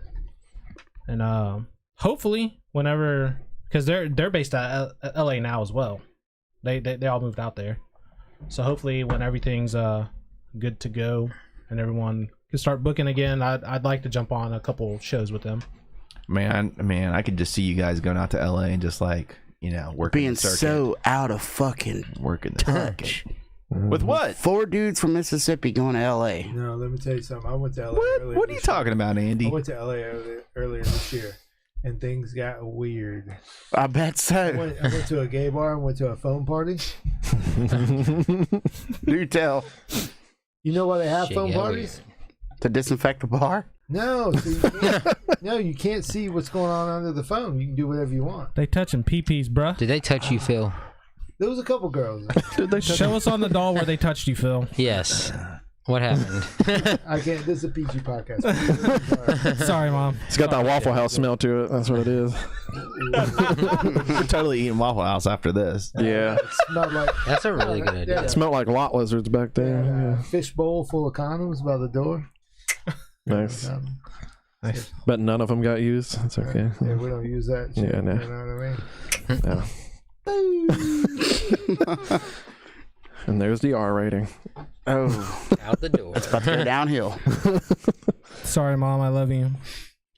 What did you guys have plans for this weekend? I'm trying to get loaded.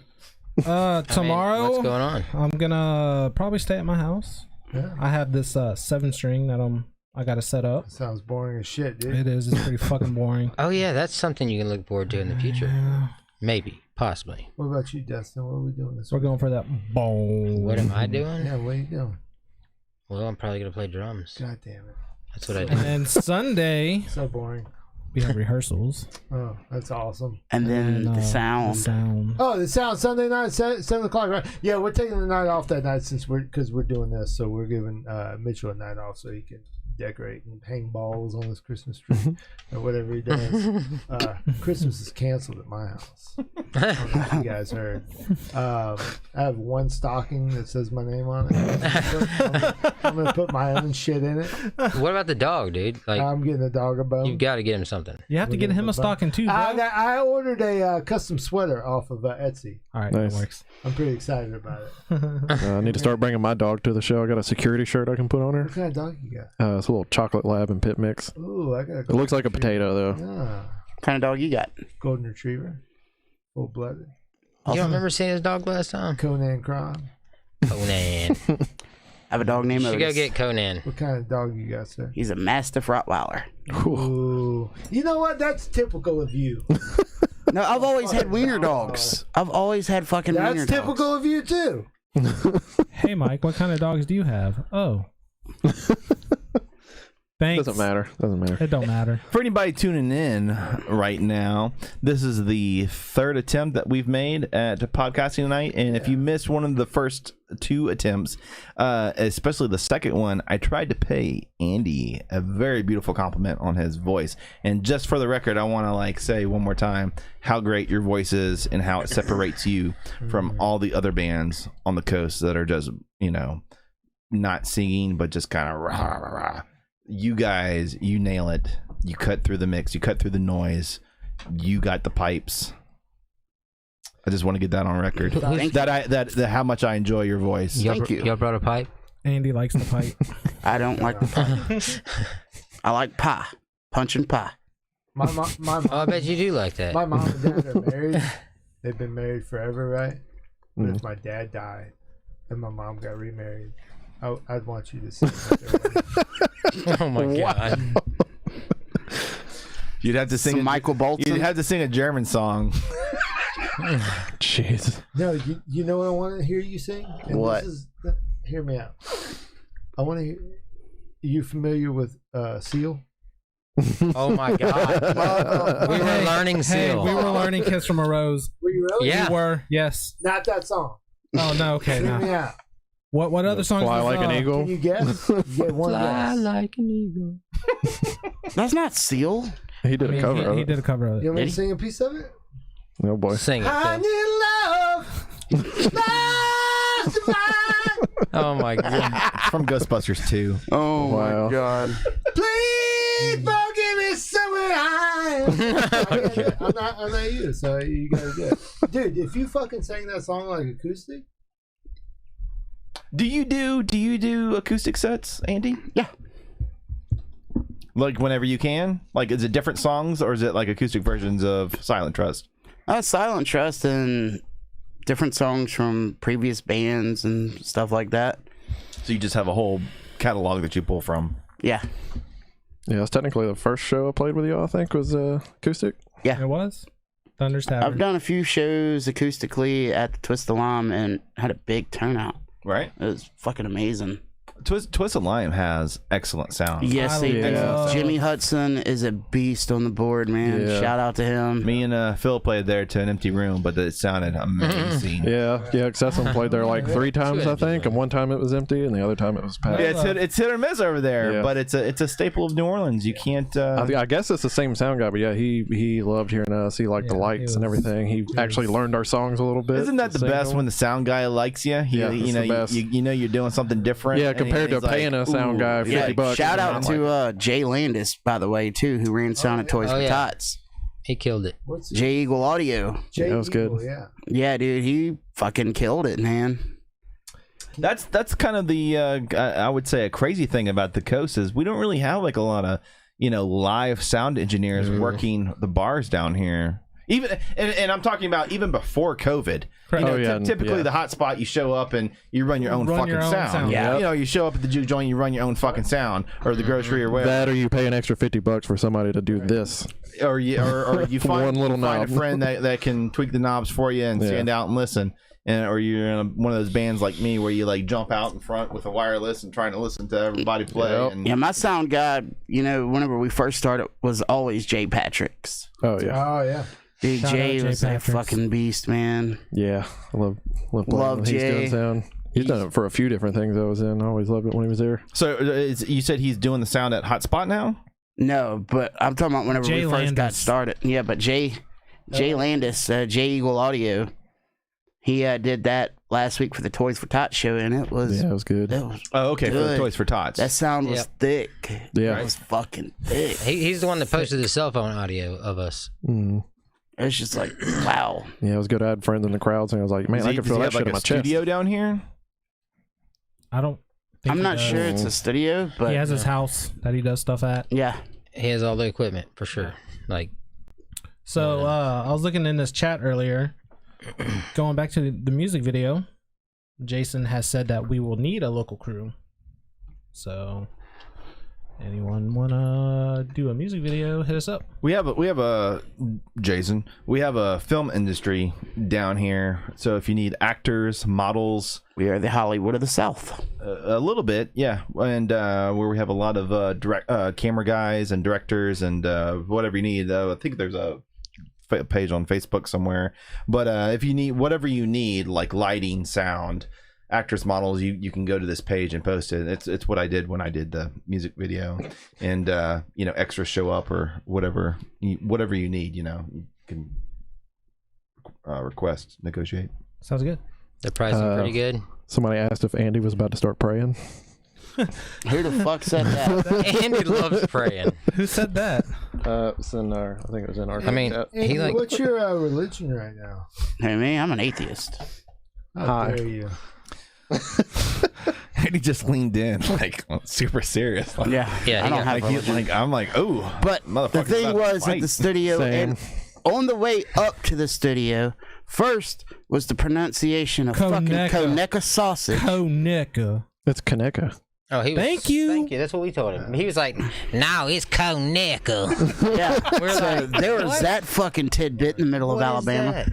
and then me Sausage. falling asleep. And these dickheads boy. took pictures of me every time I fall asleep. It looked like this. Look, he'd be like, You're welcome, Jason. I and then hate he would like feel you looking at him, and he would like look up, and he go, you say, "What are you doing? You sleeping?" He's like, "I'm praying." you. Yeah.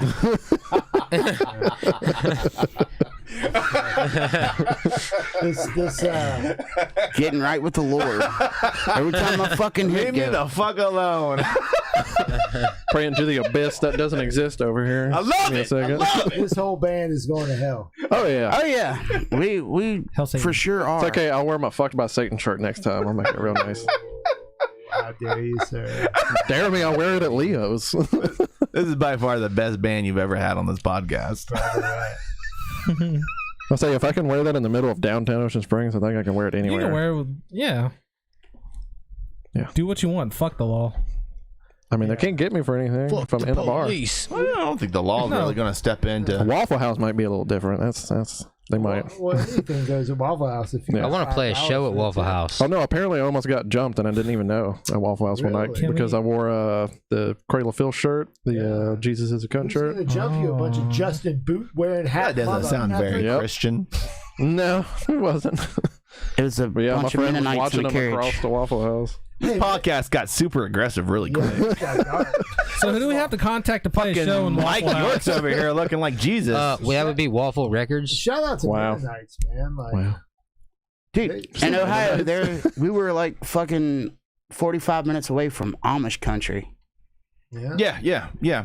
The few times I went to Ohio is nothing but cornfields. But the Yeah, city that is was you. dope. Yeah. Dirty. It City is is dirty. Hey, Dirty. speaking It was- of dirty, It was tore a up. homeless dude shit at the back of the recording studio. Oh yeah, that's Like full on plastered, like right beside the door. It was yeah. For some reason, I think Andy did that, and he's blaming it. Probably. Nah, it wasn't me. Probably. I remember Cincinnati being pretty nice, but Cleveland was kind of dirty like New Orleans. Cincinnati was it was cool to drive through. We didn't stop. It Yeah. looked really cool. Cleveland is dirty. They have a triangle up there. It's like Dayton, Cincinnati, Cleveland, and we'd go up there, and that would be like our little tour A triangle little that- region. A lot of the local bands up there, or the indie bands that, Yeah. or any band, I guess, really would play that triangle, that little circuit there. You know, you could do that every weekend, every month. Yeah, I wish we had kind of more of a regional Oh, we do. circuit. We totally do. We kind of do. Dude, but- we're sandwiched between Pensacola it's kinda lateral, and though. New Orleans. Mobile, Hattiesburg. Memphis. Oh no, Mobile is nice. Memphis, if you want to stretch it out to 6 hours, you Yeah, can go see, that's from the problem. You New Orleans gotta- to if you Memphis go to St. anywhere- Louis. Yeah, if about you go to play anywhere Memphis. besides on the coast, is the bad part. Like you got to drive 6 hours to get anywhere. That's the only thing. It'd be I worth it if we get a guarantee, though. You know? Yeah, well, Oh, yeah, I think Memphis. in Ohio it was like 2 hours, 2.5, 3 hours, something like that, in between each city. Yeah, that's Yeah. not too bad. That's kind of like Texas, you know. With Oh, yeah, Texas would we be do nice. the same thing. We do the triangle in Texas, Yeah. where we do like Houston and San Antonio, and then the Fort Worth, Dallas area. We Yeah. did that in like a weekend and knock out like. we were three- supposed to three go play cities. Texas Oh yeah. before COVID hit. South by Southwest. Yeah, we're gonna play South by Southwest with Fire from the Cancel all Gods. that shit. Yeah, Oh, it yeah. sucks. Shout out Bonner Baker. Yep.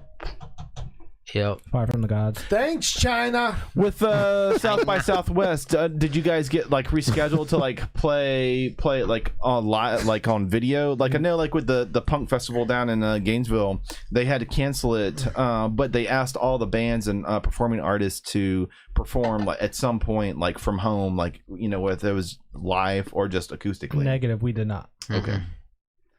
South by Southwest Was canceled. really isn't really into keeping the music alive.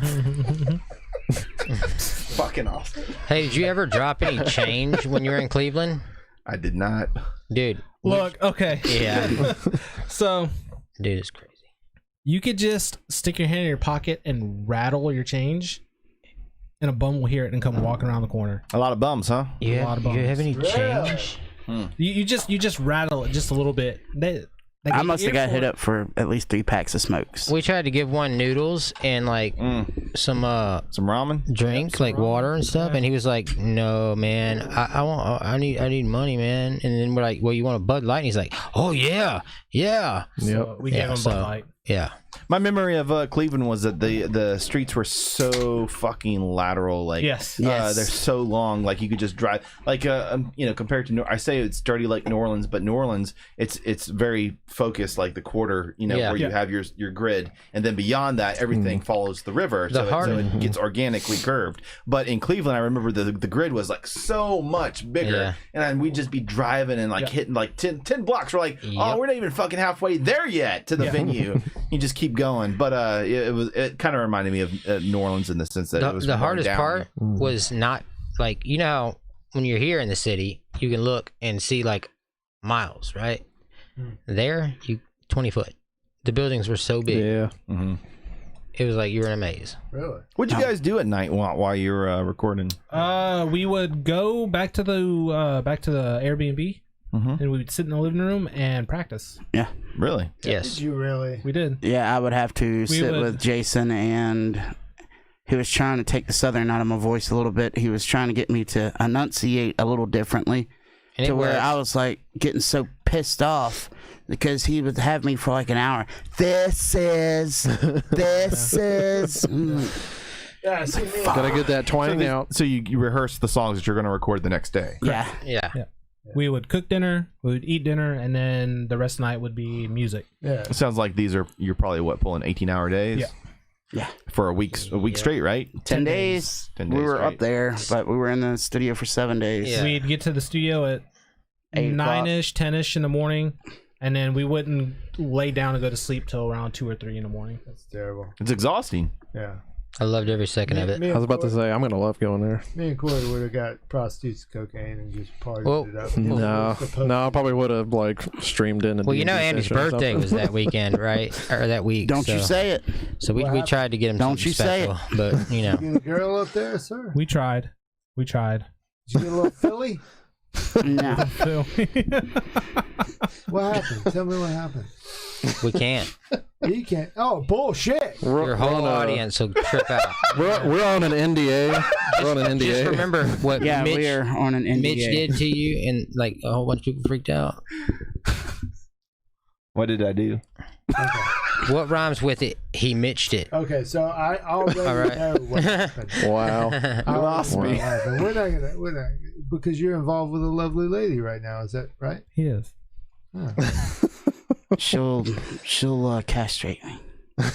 Well, she's going to now. So. Yes. It's okay. We'll hold you That down was once she the does goal. it. I'm sure this is going to be a lovely conversation. We're gonna pour some more whiskey. What's he Andy. talking about? What is he talking What are they about? talking about? Nothing, baby, nothing. But that you wasn't out the there on best. business. That was not the best part of the day. The best part of the day was getting to wake up and getting a birthday message from the bassist from System of a Down. Ooh. Oh yeah, Chavo. Yeah. That Armenian fella? Yes. The worst part of the day was as soon as my birthday hit at Not even midnight Croatian.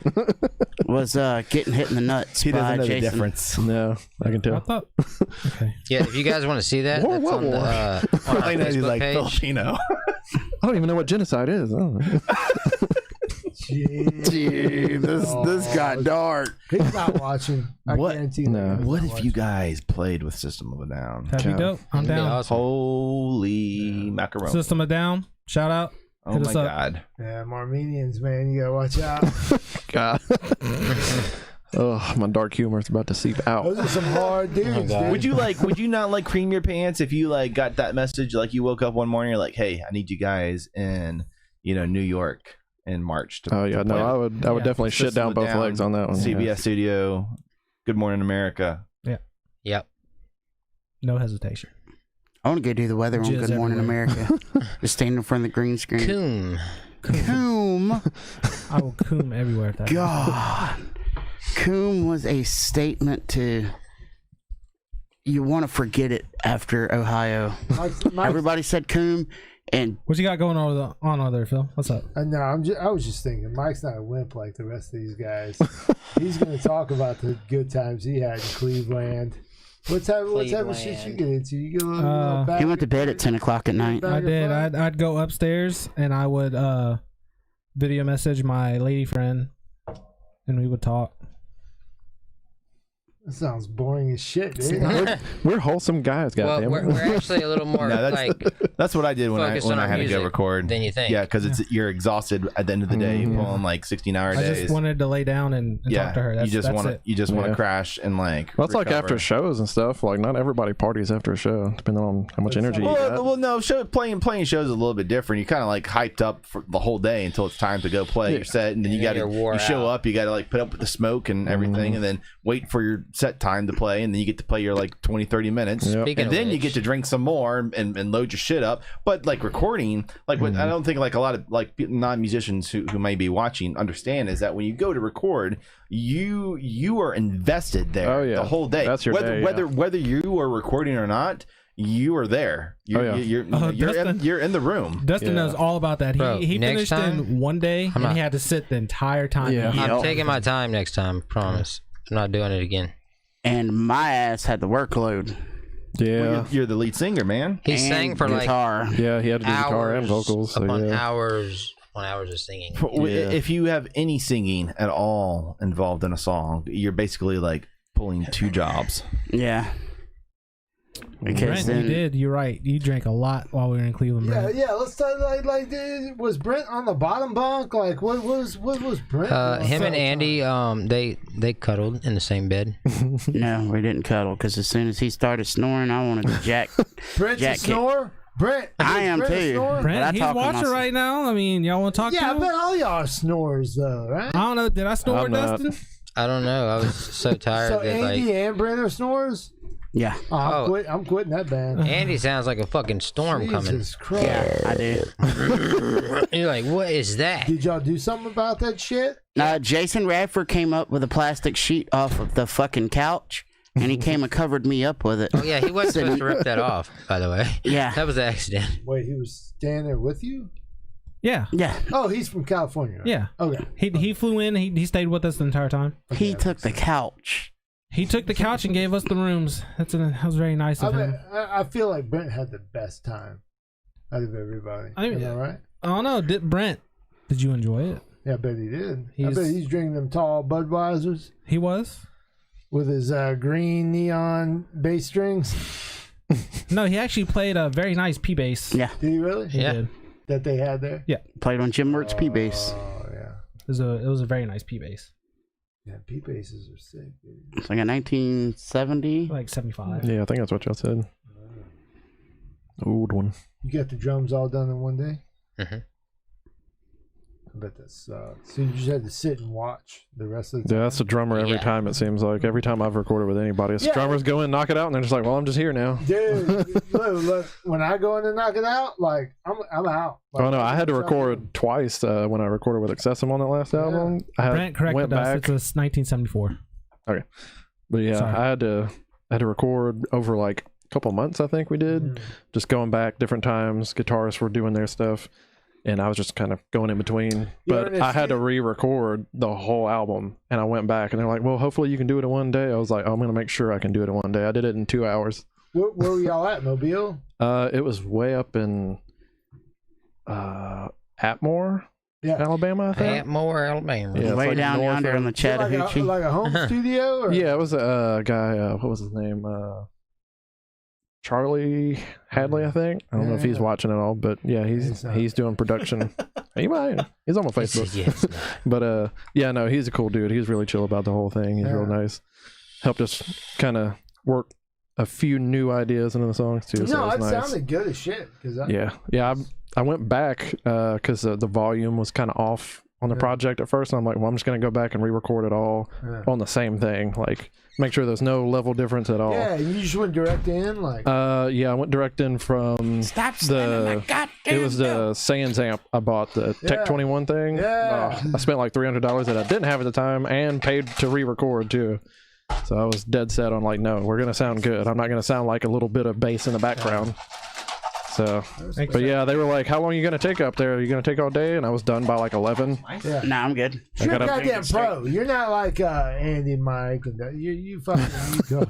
I'm just super anal about it. Like once I'm there, I'm like, yeah, I'm here. His favorite I'm gonna word get of the it night is anal. done. Yeah, it's a good one. Hey, as a That'd be right. I had a question I'm trying to about, squeeze it in there, if you will. about your artwork. As a designer, I was curious. The artwork on the t-shirts, is that going to be similar to the artwork that's going to be on the album? Dustin? I mean the name, the font, but the shirt with the lyrics on it, that's for this single that just came out. Oh, so only for the shirts only apply to the single. Yeah, for that single, and then the green skull that he's wearing right there, that he's displaying right That fucker now. looks like the Incredible Hulk. It's supposed. It's The the Incredible virus, Hulk. the virus skull. You know what I mean? Big It money. represents 2020 for Silent Trust. You know, The artwork for the album will be completely different, is what you're saying. 100%. Yes. Cool. Yeah, when I was making the Facebook promo, Andy was like telling me, the new type logo for the band has to be consistent. Yeah. And I was looking it up and trying to find the font. Which Thank you, ended up kind being sir. this font called Boycott, because I was trying to when the PNG that he sent me, it was kind of fuzzy, blurry because it was low res, and so I had to find the font to make it He high sent it to res. you off of an Android. That's why. I don't know what he sent it to me but I was trying to make it so that it wasn't blurry and everything was high res in it. Yes, I have before we put Android. it I'm out. not on iPhone. Ain't nothing wrong with Android. Yeah, I was about to say, I love Android. There's a lot wrong with Android, Yes. by the way. Holy shit. It's a lot longer than iPhones. Number one, it's not an iPhone. You know what I'm saying? For one, it's not an iPhone.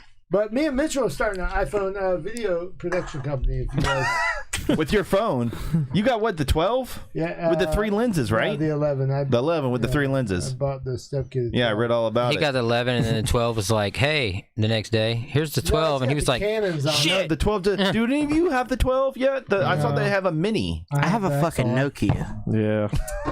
Wait, I got a razor phone without a front on it. Huh? so- who's that on the back of your phone? That's My my phone's friend. dead as That's fuck. who? That's fuck. "Show the camera." This didn't even work. It's dead. It's dead. Make It her died. famous, Mike. Yeah, look at this phone. Holy shit, Oh, dude. fuck off. Yeah, Yeah. it's a fucking Nokia. This is like the Nintendo of phones. Yeah. Hey, Nintendo's still good. I don't know, goddamn man. It might fall in lines with Atari type deal. it. Yeah. We get that phone to count Atari my votes. 2600. Yeah. Shout out. It's insane. But the other fun thing about being in the studio was me and our manager quoting Forrest Gump. The whole movie or just part of it? Lieutenant Dan. Lieutenant Dan. All kinds of parts. Jason's favorite thing to say was, "Oh, Bubba, no." And on his flight back to L.A., he said that he said it on the plane. Out loud. And out loud, and people were like staring at him like, what the fuck? Andy's had a few so far, so he's ready to talk now. Yeah. He's ready to tell some stories. He's a little loose. He's got a little loose. We're getting juicy. Corey's like, I haven't It's all done this- anything all night. Yep. It's all this talk about anal. Look, you say anal a few times, it just gets it going. Beef with anybody right now? You want to just call them out? Like, Oh, Jesus. just call them out. Like, Nah, I'm good. I'll go, dude. I'll ride out right now. I don't give a shit. I don't have a future. Like, what I don't have a future. I don't give a shit, dude. All is good in the hood, my friend. Tight ass Silent Trust shirt. I'm ready to fight somebody right now, You bro. look like you just robbed a Hot Topic. Wow. Yeah, see, Jason Radford's wife just commented, "Oh, Bubba, no." There it is. There it is. No. Yeah. So he still says it. That Okay, and, next time we're going to quote Friday. I all the broke way you. through, start to finish. I will break you. Yes, that was the other one. Was Bane. yeah. Yup. Jeez. Yeah, we're not that exciting. And our producer talking about the song WAP. Have you guys heard that song WAP? Yeah. It's, the name of it's Wet Ass Pussy. Yeah. We were That like, song is oh, so good. what? There goes our PG rating. Yeah. It's out the door. Yeah, that's nasty. I mean, if you really wanted to get good, hand Mike that fireball. Yeah. This show will get great. Fireball? You remember when I left him with you the other night? I wasn't that bad, bruh. And I told you, don't let him drink for 30 minutes or else he will be loaded. Well, he got loaded anyways. How was What's I, a fireball? No, I learned my lesson with Fireball a few years ago. Amber, The night we drank. do I have my on, keys? Saturday. Where are my keys? Yeah, Yeah. you were jacked up. Oh, yeah. Yeah. You were definitely. drinking those heavy balls drinks Yeah. or whatever? Yeah. Yeah, Salty you balls. I was good. were, no, shit, you were gone, dude. He called us at like 12 o'clock at night. I had to make sure I had my keys, man. I need to get in my house when I got Do I have home. my keys? You went full Bill Dude, Beasley. I brought him home, and by the time we got home, he was like screaming at me, like, Yeah. "Hey, let me think about these ideas I got. Hey, man. No, I wasn't. Oh, God. Don't lie. No, We're I gonna make wasn't. $1 million." And I'm like, dude, Now you see why I put a limit on his drinking? Nah, man. You were yelling at me. You're talking about going to New Orleans and shit. Speaking of New Orleans, shout out to Nah. Nathaniel Churchwell. He said Mike was retarded crazy that night. Yep. Mike was crazy Agreed. talkative that night. I've had a few interesting nights with Mike. Mike's Taking a his weird shirt off guy. in the middle of Government Street. I tried to fight people with my shirt off on Yeah, that's Government not Street. gonna go well. speaking Yeah. of And then the lady I was with, she made me sleep on the front porch. And he was walking down Dido Road, Les Paul in hand, With my fucking Les Paul. swerving. Oh, yeah. Sounds like the American dream. It is. Yeah. Were you in Virginia City at that point? Nah, we were in Gulfport. Good neighborhood. Oh, we're off at Dido. Oh, Dido. Dido. Dido. Do you have a question, Mitchell? Yeah, I was gonna say. Speaking of New Orleans, so now that since we've been in a pandemic and everything's been shut down over there, it seems kind of like the opportune time where you could take advantage of bigger venues like that. I know before COVID hit, House of Blues in New Orleans kind of had this thing where they're pulling in local bands on the weekends. And I would think something along the lines of streaming and still doing that. Well, we did the would be Art in Garage. I saw that you guys have been playing the Art Garage, but I was kind of thinking, with the House of Blues, House of Blues, big name. you know, being a bigger name, yeah. and streaming from the House of Blues is kind of like, you could sell tickets for that. Yeah. Yeah, I'd be so down for that. Top or bottom. 'Cause I know they got that top room too. Has don't there they? been the parish? Yeah. But has there been any discussion for doing anything like that? Like I don't know. Maybe your manager Not yet. is already talking to him or whatever. But hey, Jason, we feeding got me House of ideas. Blues down here in New Orleans. I'd love to see Yeah, that's a Silent good one, Trust yeah. play House of Blues in New Orleans. You heard that, I want to Jason? see Dustin up on the stage. Do we know if Hard Rock's doing anything, or are they? Hard Rock ain't doing All right, shit. Have you give seen a the shit. Hard Don't Rock? worry about the Hard Rock. Hard Rock's full of shit, dude. F the Hard Rock. They ain't done shit No, it's more red tape you have to go through because the casino is the Hard Rock entity isn't even owned by the Hard Rock, and this is where Phil could make the Armenia joke, and it would actually punch because it's actually owned by a foreign group that has nothing to fucking do What a great with idea. anything with the Hard Rock Cafe or anything. Yeah. Jeez. Yeah. It's crazy. Anyways, I only know that from like behind the scenes communication from having to play the center bar. But I was wondering because like they popped up down here and it seemed like they didn't do anything with local bands. Yeah, well, no, I mean, aside from what the Coveys, allowing the Battle local of the artists. bands. Look, That shit was rigged. I tell you right, but about if you were in a local band, seriously, do not play anything that's fucking Fuck all that bullshit. battle anything. Yeah. Don't. Tired of It's that not. It's all rigged. Yeah. We're calling you out. It's a waste of We're time. calling you out. There's no battle. There's nothing. Yeah. There's nothing to compete. And I would say for you guys especially, you could probably vouch that it's not that kind of competition among your peers. Everyone's very family, very brotherly when you go to play shows. No one's like trying to fucking outstage anyone else. Yeah, the competition's more of like an underlying like you just want to all sound good. It's not want to sound better. You just want to sound good. What's the big competition? Who has the most fog machines? Yeah. I hate fog machines. You would, wouldn't you? I couldn't see past Nobody's gonna be able to see my your jacket. toms at Toys for Tots. You don't have to see. You just got to hit. I was trying to I usually look at people when I'm playing, and interact with people, but I couldn't see shit. He didn't catch it. Well, apparently my head was back the whole time. That jacket must have got hot as fuck because he took that motherfucker off, didn't I'm he? about to call the police right now. Holy shit. Yeah, but I have a deep hate in my heart for these big establishments like the Hard Rock doing this bullshit. Did you say deep hate in your heart? Deep fucking hate, dude. It makes me so angry. Why? It kind of sounds like they're your enemy. It's about money. All the hate they gave. All the hate they gave. not- No, look now. Don't be saying you got deep hate because our boys here are in that boat now. They're in that boat where they submit writers in contracts and bids, and that's exactly what the Hard Rock does. They take a list of all the bands that are touring that summer or that year in that season, and who's how much, and they have a budget to work with.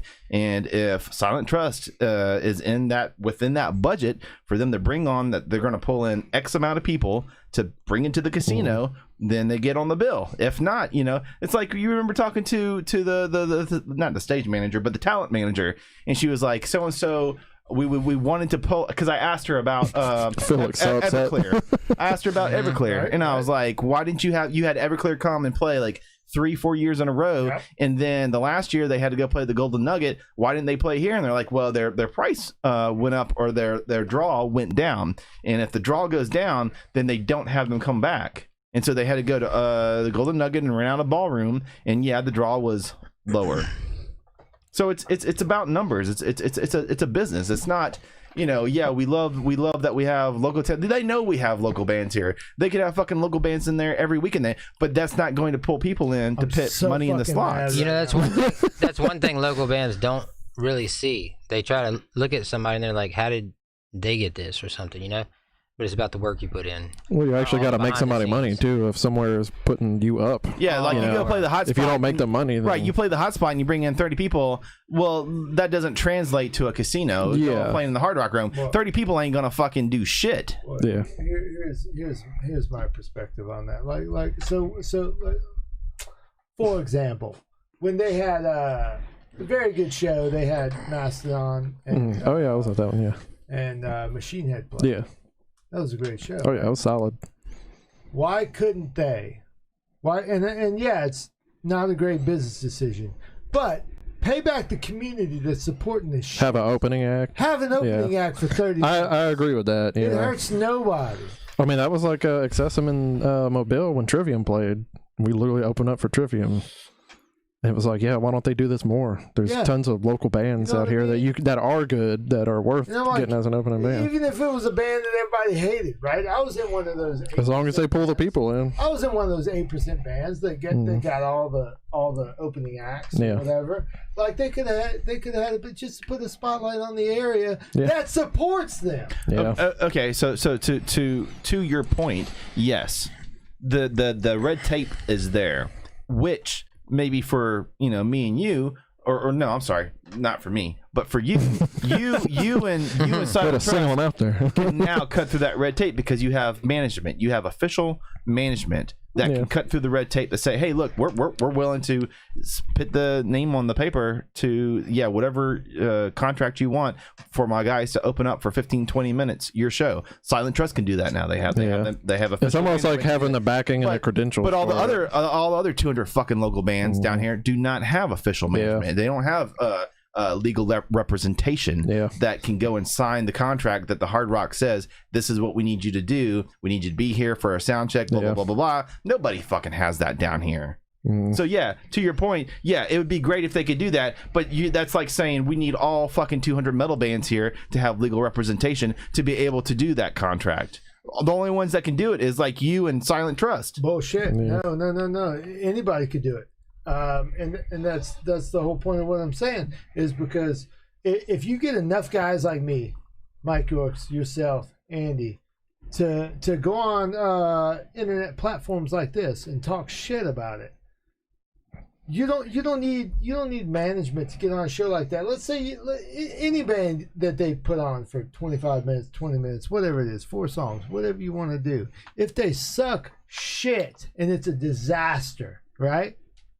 It's not about quality, though. I mean, it is about quality, but it's not. It doesn't matter because Machine Head and Mastodon's They're about to kill it. It's still going to be a good show. You know what I mean? No, but you're part of that business equation now. So the contract's going to stipulate they're expecting you to bring in 300 people personally. Nope. Yes. No. Yeah. Even if Silent Trust goes on there, it's going to be in the contract that hey, management is going to project 300 people is going to show up for Silent Trust, and maybe 1,000 to 2,000 will show up for Mastodon. What to fill that room of people who's going to play the slot machines. I understand. I understand what you're saying, but what I'm saying is, there should be a drawn-in, calculated response to the community that is supporting them already. Yeah, you think they should have the scene built in already? Right, but there's not enough dudes like us to raise shit. Well, it's because there's a lot of bands out there that don't think about it. I think you're pitting the cart before the horse,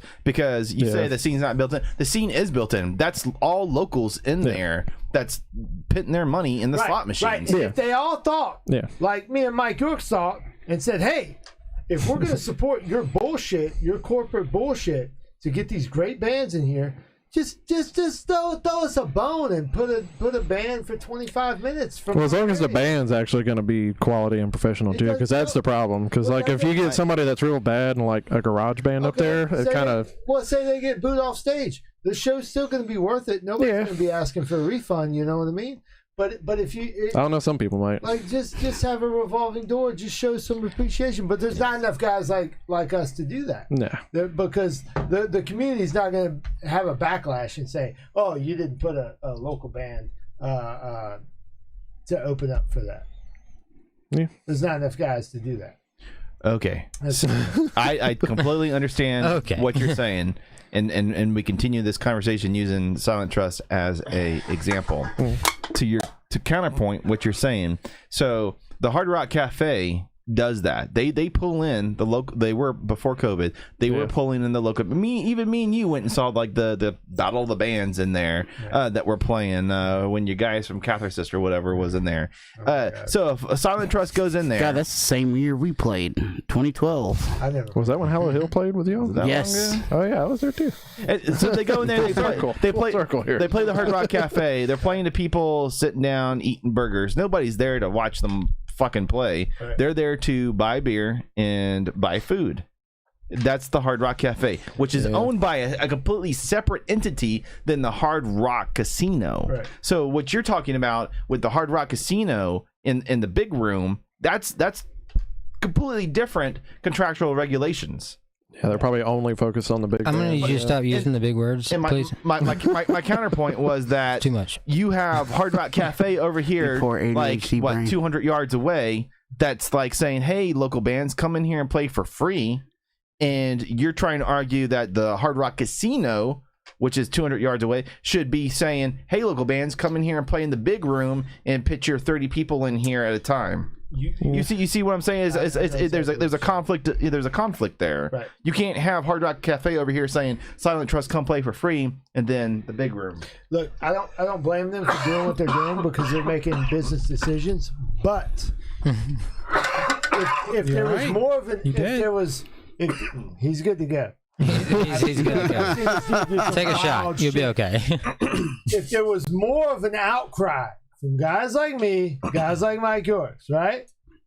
Well, I think it comes down to the scene too. It's got to be the fans, because if the fans don't worry about it, No, that's what I was just saying. I was That's what I'm like, saying. stop playing the fucking Hard Rock Cafe. Make the outcry. Make the noise that you want. Right. Say, Yeah. we want to play in the big room. Yeah, exactly. Don't tell all the other bands, don't go play fucking Hard Rock Cafe for free. Stop fucking your free showcase. Say, we want to play in the big room. Throw us a bone. Yeah. That's what you say.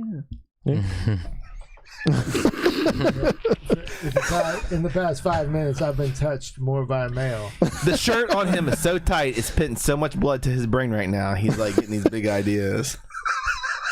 It's big brain time. That's what it is. I'm just saying. Andy, sympathize with me. I hate the fact that me and you put all this work into this local scene, and the Hard Rock comes in and they do these big shows, and me and you, people like me and you, people like me and Corey, people like Dustin, Mike, we pay top dollar. Oh yeah. Go to those shows, but we don't put out the outcry to say, hey, put one of our guys for 20-25 minutes to open this show. I think it's kind of a bad venue to do it at, though, because Hard Rock's more catered to gamblers and kind of older people. I fully understand. If we had somewhere like the Vinyl or the LA Room or something like that. What's the like, exactly, Corey? To your point, what's the difference of playing Hard Rock to a room of people that doesn't care versus playing the hot spot to a room full of people who don't care? Yeah, it's not much difference. What's the difference? That's what I was going back to earlier, saying to Mike and Andy is like, with the sound playing the Crest. If you get on like one of their live shows, you're playing a big stage in a big venue, but you're also playing to people who are watching because they give a shit. They're watching because they enjoy you or they know you or they want to know more about. They want to hear from you. Yeah. You're right in their ears, right in their face. Well, what was the band that we were watching? That was that played the Crest, and I was texting you, and I forget. I hope that was on camera. Flying Raccoon Suit or one of those bands. The Blackwater Brass or somebody, and I was watching on my TV, and I was sending you screenshots. I was like, "Damn, this is nice. This is dope. The fucking sounds fucking doing legit here with the Crest." And putting a band on the big stage, and you can sit in your living room on your couch. I'm sitting on my couch, texting Phil, going like, "This shit's legit. This is like you feel like you're similar to the House of Blues, right?" Phil, you got a charger over there, bro?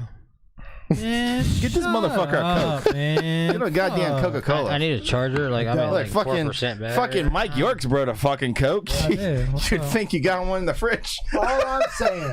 All I'm saying is if there was a big enough outcry for the people that go to those shows to say, hey, we're not gonna go, and it's probably not gonna happen. But if we're gonna go to those shows, as long as you put one of our local guys on. I can see that working. Talking about fans or other bands saying that. It doesn't matter. No. Like just as a local community as a whole, whether it be fans and bands. And I get it from the Hard raise Rock hell about because they're making a business decision, right? They're like, oh, well, who cares if we get this band with 500 likes? Yeah, well, that's the thing. There's a lot of venues that aren't like very, I guess, renowned. Just in Mississippi, but we should. So they don't have the same like caliber of like, oh, we have to do this for bands. We need bands like this, and this show needs to be professional. Right. They're just like, hey, we got a band. We'll give you $50 to come play. It makes me not want. So there's not a lot of outcry in general. It makes me not want to go see Megadeth. It makes me not want to go see Machine Head when they don't have a bullshit band opening up for him? You know what I mean? Like. I don't know. I mean, it just depends on the venue because, like, I mean, places in Mobile, they'll have bands jump on tour with them and come Because through, it and that are doesn't better cost than the big band. They don't have to pay the bands, right? Because any band would accept zero payment to open up for Machine Head or Megadeth Oh, yeah. at the Hard Rock. Negative, I want a buffet To a in sold return. out crowd. Fuck yeah, dude. Well, you would sell a lot of merch at a show like I that. want my It's crab only gonna legs. cost them 25, 30 minutes. Yeah, but it may So put a what? bad taste in their mouth. Is probably how they're looking at it. Like, if they get a band that does get up there and pull some shit, Right, and you they're not can't- good, they'd you be like, can't- yep, you this is can't never do happening that. again. Right, you can't do that. Because it's not the 70s anymore where it was like you could get anybody and be like, oh, what's this new thing? They're not going to do that. They're Yeah. not going to take that. Even chance. I'm anal about that. If I'm booking a show and I'm like, I don't. No, they're- they don't there have you any guys at the music word I again. listen What they're to, going to do I'm is not booking them. they're going to give you a low ball payment and say we'll pay you like $200-$300 and you play for 20 minutes. They're not Yeah. going to say play for free for exposure. It's not the fucking hot spot. Yeah. And we're talking about fucking billionaire, fucking big business here. I'm so ready to ride out and fight somebody. It doesn't. Well, I don't even know why you're worried about it. You're playing festivals and shit next year. You'll probably be playing with Silent Trust at festivals. Me and Mike played an empty arena one time, We sure did. PP boy. Arena? and he fucked the hotel room up. Brent was there too. He played with us too. What In Dothan, fucking Alabama. Just say Dothan, Alabama. There's Don't. no arenas in Dothan. There's one arena. Is it a horse arena? It's a half arena. Oh, I remember this show. Yeah. Yeah. Yeah, there was 7 people there. Yeah, 7 people. Why would there be an arena show with 7 people? It was some festival Oh. that this dude was trying to do, and he didn't promote it at all. And he had all these bands, and no. I blew my voice out. Isn't the nice thing about having like legal management now is that you don't have to deal with fucking promoters who may or may not actually do what they say they're going to do. Oh yeah, He dude, did that- get hotel rooms for us. And Mike, oh my gosh. You don't have to worry about Tried to that. steal the You pictures. don't have to worry about showing up to a show with like fucking nobody there. Yeah. Hey, since you guys have been around for like 2,000 years, what's the best show, your most favorite show you've ever played? Favorite. Most memorable? Favorite. Cubbies. God. The Coveys. Last year? Yeah. Everything else has been Good- the Celtic. High quality production. Yes. Very good high quality production. Which was at Hard Rock, by the way. Oh, There it is. No. There's the jab. Not that Hard Rock ever would support anything local. Dude, I'm You wouldn't have a local bar in swear to there. God, dude, I'm gonna drive to Hard Rock right now and fight. Just, Just the first person that walks by. They got robots pouring you drinks in there now. dude, yeah, yeah. Get the Terminator. You go to Hard Rock, I'm going to go down to the juke joint. Yeah, that sounds like a much better option. By the way, what are you guys doing tonight? Are we I mean, what's partying up? or You're going to Waffle House. What the fuck you doing? Where you been? I smell trouble. I don't even know what's going on tonight. I'm trying to slide on in, you know what I mean? You know what I mean? Hey, look at Andy's face. Hey, One more had a drink. couple. We got No. some Fireball over there, bro. What's up? No. I learned my lesson with Fireball Yeah, dude, we whenever got I turned full bar, 30. bro. We got Dr. Stoners. What is this stuff? Yeah, try What? some of that I shit. don't know. What the hell is that? Vodka? Is that I vodka? don't know what it is. I'm not. Damn, I just realized y'all drank that whole bottle. I'm not mixing sure did. clear with Yeah. rough. They did drink that whole bottle. We need to save that Are bottle. you gonna do it? That's rough. Before you get I'm behaving. too tanked here. When you were I don't recording, did you each do double overdubs or Yes. Yes. Ooh. So the reason I asked that is because there's a studio. We were talking about Studio Tricks earlier, or Dustin had brought up Studio Tricks, and one of the Studio Tricks is putting your main guitar on the other side, but kind of lower to fill out the sound. Is that kind of what you guys tried to do or did do when in your recording process, or for that reason? He would double guitars, and he would pan guitar 1 and guitar 2 left and right. Right. That's Then after that was said and done, he's like, all right, let's add some overtones to it. overtones. Yeah. Those overtones, man. What are you doing with the overtones for anybody I'm going watching? up at least an octave higher on a lot of the stuff. So you feel so if someone's listening and they're not familiar with music, and I don't know if you want to like break it down into octaves or the first, third, and fifths, and try to make a note sound full, but well, for layman's terms, the overtones really just give it that depth and that fullness. Right. It gives it. If you're playing your regular and it's all bottom end, you're gonna bring in that extra octave to bring in that high end, and everything just kind of comes together. Right. And it just sounds so much more fuller. It's honestly why I play a lot like that on bass. I always add like the higher octave on my finger. It just makes it fuller. And in layman's reference, Nirvana did that a lot with their bass player. If Kurt was playing like the root note, which was a first, the bass player would play like the third or the fifth off of that to make it sound full within a 3-piece. I heard that like a lot in the studio. The third and the fifth. Third, fifth, ninths. And he had no idea what was going on. Yep. I was like, what? Right, because the whatever chord Andy and Mike's playing, it might you might be hearing one primary note at that time, but if you go back and you overdub the third note from that or the fifth note from that, it makes it sound fuller, but also it could be heavier depending on what the bass is doing as well. Yeah, these guys would have to play. They have to tune to the note and play that note. Was the drums that you played, Dustin, were they tuned specifically to the key of the song? No. Okay. They were exactly the way they were when I walked in. They use samples, or they Everything's 100%. Everything's 100% room. Did they? And his drums were actually tracked on Michael Jackson's personal soundboard from Neverland. There you go. Facts. Yeah. Did they? Blessed by all the children. That's why that shirt's so tight over there. That was a good one. That was a good one. Did Brent mic? Did they mic his I was bass expecting cab for you to do like Michael's mother's voice again right there. I don't know how they did that. First of Or all, did he just go straight in? No, Brent wouldn't DI. He played through a bass amp. Yeah, he played through a bass. So they mic'd in straight in, Joseph probably? was cheating on old girl. Joseph was. Had some women on the side. First of all, Michael never touched none of those goddamn kids. I'll fight anybody that thinks he did. He didn't have a child. Just go fight him at the Hard Rock. He loved kids. He thought they were great. He got drafts for the kids. Oh my God.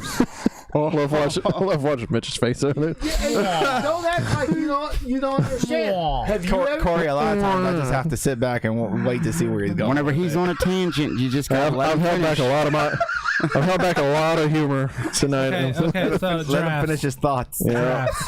Let's go drafts. When's the last time you bought a goddamn giraffe? I've never bought a giraffe. I love giraffes. Nobody here has bought a giraffe. I mean, I'm gonna buy a Or giraffe now. monkey? Have you ever bought a monkey? A No. spider monkey? Hey, Phil, ask Mike what he's going to do with his $100 or his $1 million sign-on bonus. What's $1 million sign-on bonus? What are you going to buy? You got $1 million. Buy a fucking Skyline. That's what he said. He's going to buy a Skyline, What's that? a car. Yeah. I thought that was a cart. Does it fly? I mean, On the road, yeah. on the road, yeah. I didn't know if it was one of those helicopter cars since it was called Skyline. No, it's like It's a Nissan. I thought that was the cart What they the- pushed down the middle of the airport What is that? and then gave you biscuits. What is that? I think it's a hot dog cart. I don't think that's a Skyline. That's where they gave you ginger ale. Oh, Jason's wanting me to drink some Fernets. I don't have Fernets. Hey, when you guys do the video down here I and would Jason like flies an R32 in, and R33. maybe we can get R34s are expensive. you and Jason on there. Hey, Jason Radford!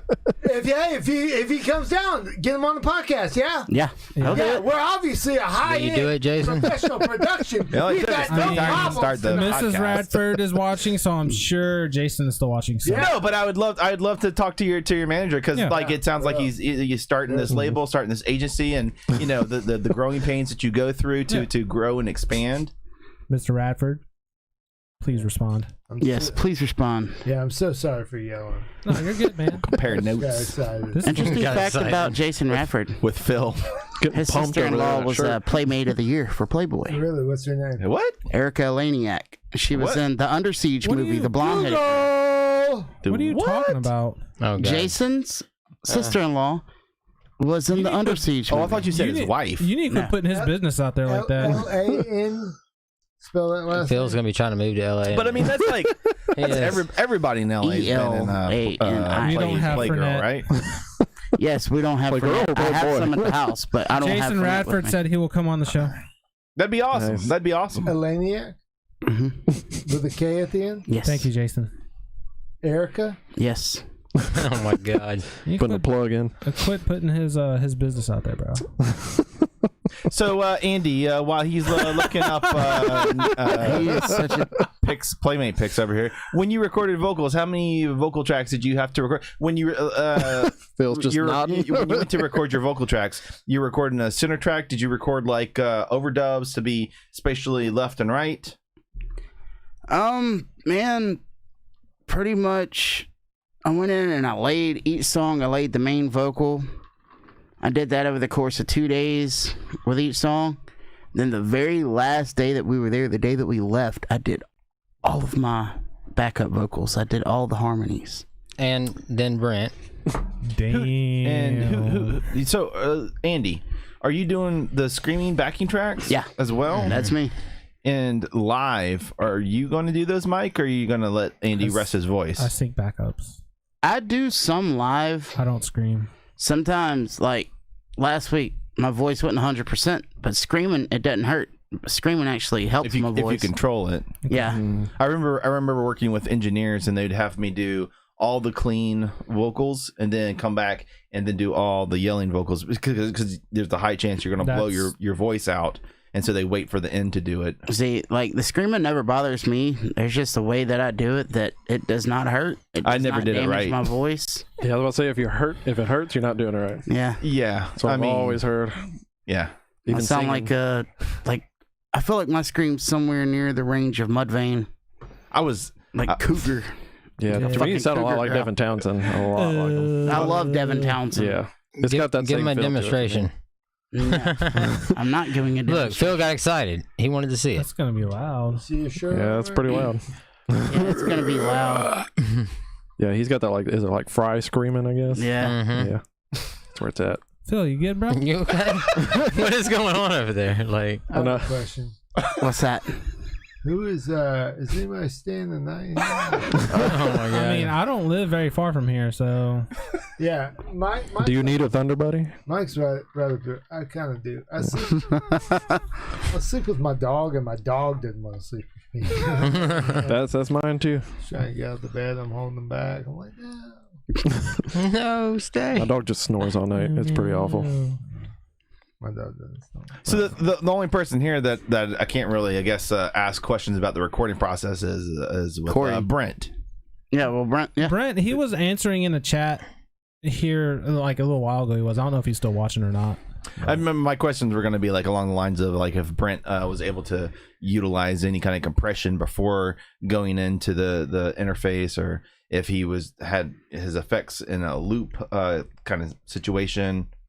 That I mean, would for not the know. for the bass, because it's with bass, it's a little bit different, Yeah. than with guitar. But you guys were working with your pedal boards. No, No, we went Not at straight all. amp.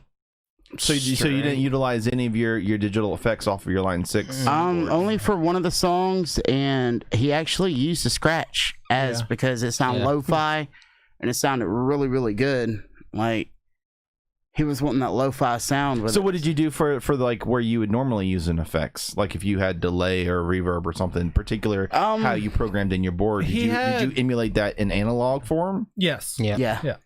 through their rack system or They- through their? he effects, actually or had- through. he had analog pedals. Yeah. So in the you studio. simulated through in the. Let's talk about that. It was pretty Let's talk about fun. these fucking pedals you used in the fucking recording studio. One while of them Phil's, was like a- looking at titties over here. A phase maestro for one of our songs. Like we were dicking around, it's like it has some modulation in it, and so Jim just Brent's he's like, answering. start playing. And for one of our songs, the intro, it usually had some modulation, but not as much as it does on the actual track. Jim came up with this phase maestro, and he put it on full blast. He put it on full cycle, and it sounded so good, man. I was He hearing, was like, just try this. And Yeah. we tried it, and we were like, oh my god. holy shit. So Andy, like hearing this, like to you, was there a distinct sound between this analog and versus your digital?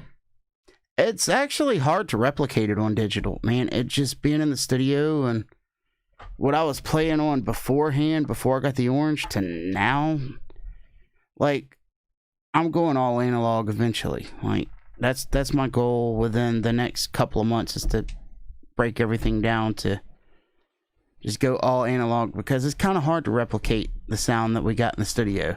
I know that with Orange, that there's probably not this technology incorporated yet, unless it's with the solid state systems. But we had a guest musician in last weekend, and he had a Mesa head, and the Mesa head actually on the direct out of it has a built-in cab sim, so that his direct out sound from his preamp in the amp head is going through. It's simulating the Mesa cab that it's supposed to be partnered with. And it went into his interface direct. Like, Phil didn't fucking do anything. He didn't like, there was no plugins on it. It was all directly from his Mesa amp direct out, and it sounded just like we put like a SM57 right there in front of the cab. Oh, wow. So I'm saying that because Mesa has that technology in their amps, and Orange might have. I don't know if Orange does or not. I don't think they do. They might, but I mean, it's kind of the future, because I was asking him last weekend about going direct in and simulating plugins that are very similar to preamps. So like for you guys, I think you might be able to understand this using your Line 6 boards. You're coming out, you're going guitar in, you have your effects, you have this digital processing, but when you hit the amplification, you want the preamplification to be somewhat tube saturated. Yeah. Yeah. And so last weekend my question was plugins or an interface more so that responds to a DI as if it was the preamp from a amp. And for me, I'm not really posing the question anymore, but I'm just piggybacking onto the technology that currently Mesa, at least Mesa to my knowledge, has something like this where Phil can benefit from. You okay over there, Phil? Going direct into the interface, and it's sounding live. that's a look of trouble.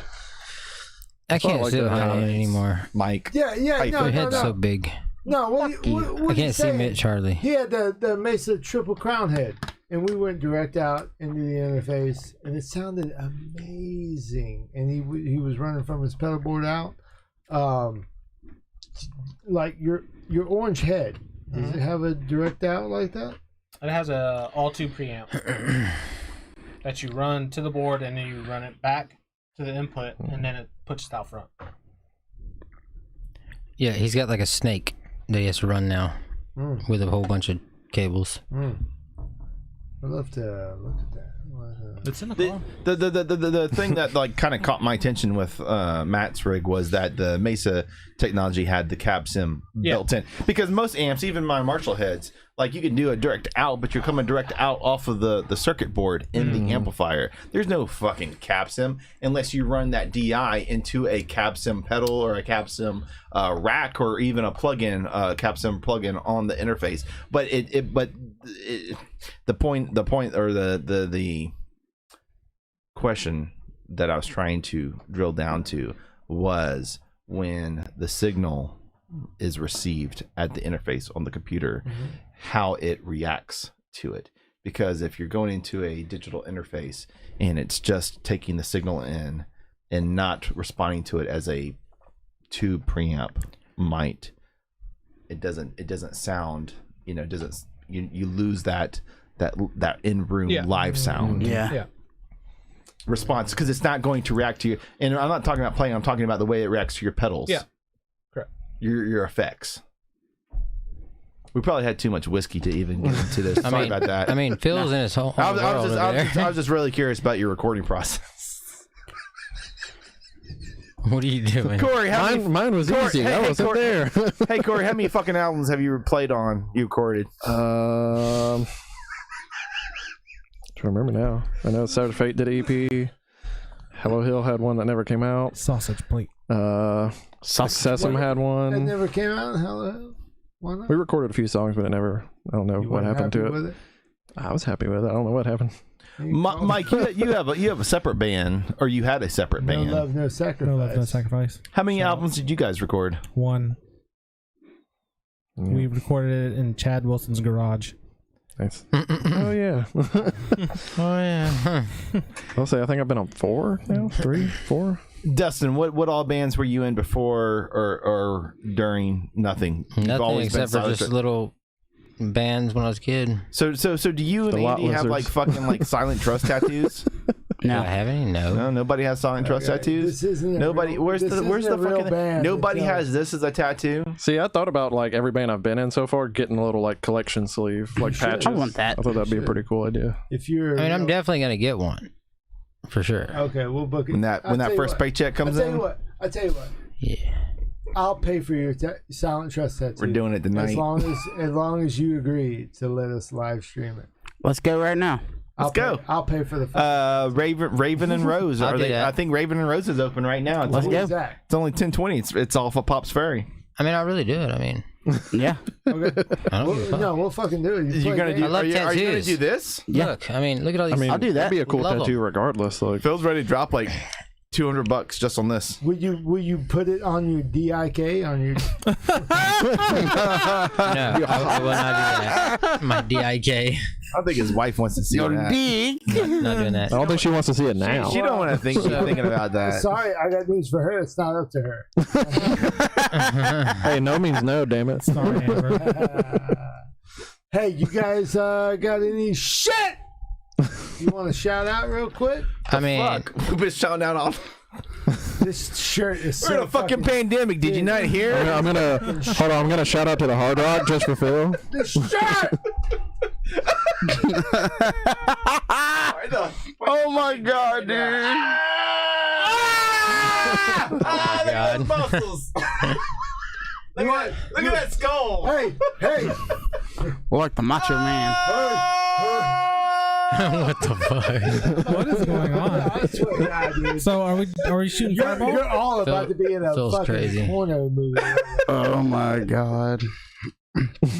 Anyway, Oh, Bubba, no. So yeah, the coolest parts about today with the whole single release thing was whenever you're strolling through Facebook and you're like, There's so Who's many this? people sharing our stuff. who's yeah. what is it? Audio Collectica? Audio Eclectica, you Yeah. dyslexic fuck. WordPress.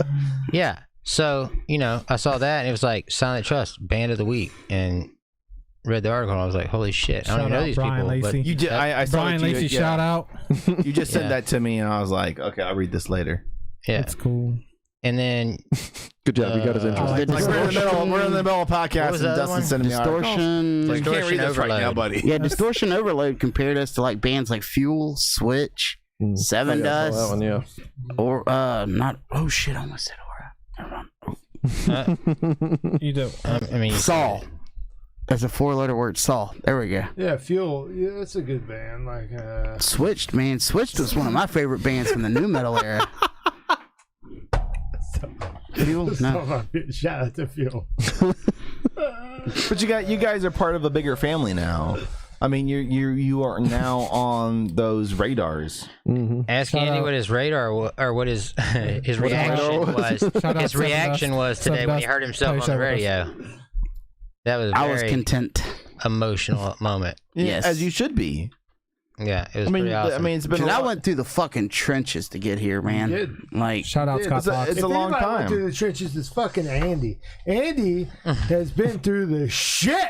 for I've many been doing this a years, long right? time. How long? Shit, since 6th grade. How old are you? I'm 33. It's a long time to continue to pour your heart into to a single entity such as this. Like me and Phil, we've been in like 5,000 fucking bands because failed you get band. into something and it doesn't work out. Yeah, I feel that and then you move on to the next. You move on to the next band. But this is something that you've stayed true to, and so it as the years go on, it becomes heavier and heavier for you to hold on to make work that much harder. So the payoff today for you, it's very cathartic. I would imagine, very cathartic. Yeah, man, it really has been like the struggles and everything, but through like 2016 losing my mom and just everything in life that happened, bad relationships, people telling me that I need to give this dream up. I went homeless for a while. That was my thing. You can ask Mike. I was couch surfing for a while because I didn't know what the fuck to do. Come live with Phil. But Yeah, he needs a thunder buddy. A 3-bedroom house.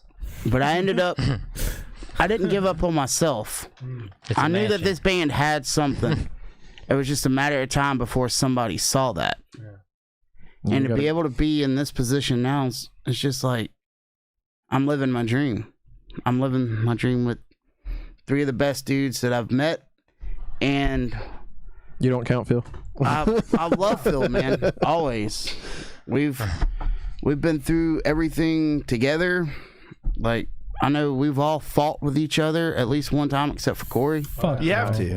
When you are in a band and everyone is that close, your dynamics is like with brothers. Me and him yell at each other all the time at work. You have to. We yelled at each other. Yeah, yesterday. I'm like Kirk Hammett and what was the documentary where he's just sitting there? They're always fighting. I'm just like, guys, come on. Oh, also, so one of our songs I was gonna say Corey's like the what's it, Trey? What's his name in Metallica? Trey. Rob Trujillo. Yeah. What were you just saying, there. Dustin? I was saying one of our songs also features Jason Radford from One Side Zero. Shut your mouth, man. Sure does. Just shut up. You can't talk. Which song? Which song? Can't I can't stop. tell you say. what song. Don't even bring it up. My heart is so. You'll This is why we don't let drummers talk. It's like never know. why are you tell why? Yeah, they told me not to talk. but I want to know the name of the song so I can I'm look gonna forward talk. to it. It's called "Play the Single" for everybody that's still watching, because I want to hear something- myself again because You it want to know sounds so something great. weird? Is he on My Enemy? No. What? No, he's not. Nope. That's all me. Because I wrote the words the night before and had to sing them the next day. Shout out to That was rough. Andy. So Yes.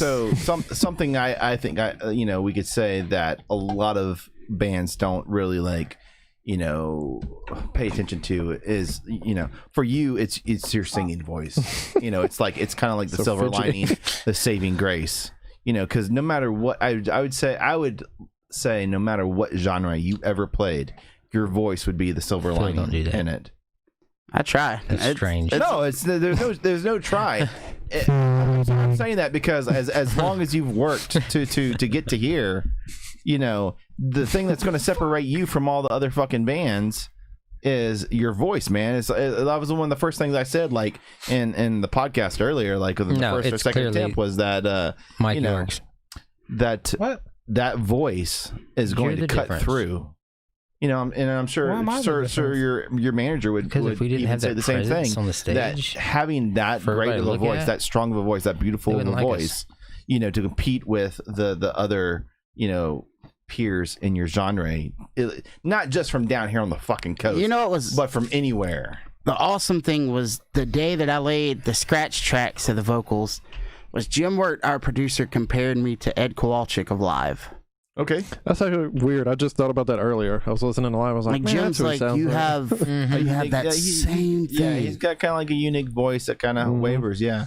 Well, it's like that perfect pitch. Like it doesn't waver very much. He never gets really aggressive with it, but the music. But when he does, it's super crisp. he lets the music get aggressive for him. Yeah, exactly. Yeah, and he controls Never break the eye voice. contact. Yeah. That's what I'm saying. But what I was gonna say too, man, was whenever I started the band way back when, I'd only been playing guitar maybe 8 months. Nice.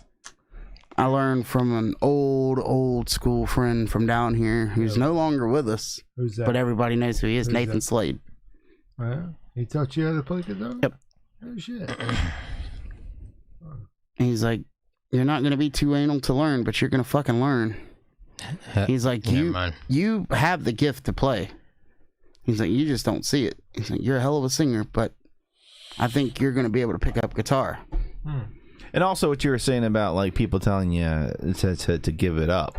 You got anyone who's listening, whether you're in a band for 5 months or 5 years or 15 years, you can't listen to anyone who says yeah, you need to just quit that. Yeah, no, it's more of a prove them wrong thing. Not if it's your dream. Not even proven wrong, but like just you don't listen to any of the fucking negativity. Yeah. Those people, they don't know what you have to go through. Like just like how you explained tonight, you're working fucking 16-hour days to fucking record an album. Yeah. Like you have to have a certain amount of dedication, and no one else is going to understand that other than you, the person that's trying to get somewhere with it. And it's a dime a dozen like people down here like, oh, I want to make music my life. I just won't pay my bills with music. Oh my god, I just want to play shows every weekend. It's like, yeah, great. You got to put in the time and dedication, but also you got. As soon as I play 2 shows in a row, they're like, "Man, I'm tired." I'm like, "Yeah, you are." But you also have to have a fucking voice like Andy. Yeah, you got to have talent. If you don't have that, you're not gonna. And you got to do something different. Okay,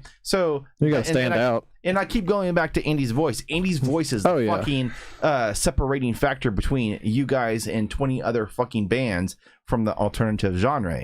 You got to have that separating factor. Oh yeah, they're not going to show up for just the rest of us. No, because you get like what you're going to show up to hear Andy when sing. You start playing shows next summer and you get on the bills with Transient. I know they're not showing up and for all me. these other bands. You got to have something. Transient. Shout out Transient. You got to have something that's going to say, "Hey, remember us," and they're going to remember. God damn, motherfucking Andy! Fucking, oh my god, did you hear that fucking Angel's voice up there, fucking playing shit so fucking heavy on that seventh string? Yeah, that's the other night when we played. I had a few friends that hadn't heard it, even like any kind of recordings or anything ever. And you gotta say that voice. And even let Mike do all the screaming, and so that you can preserve your voice.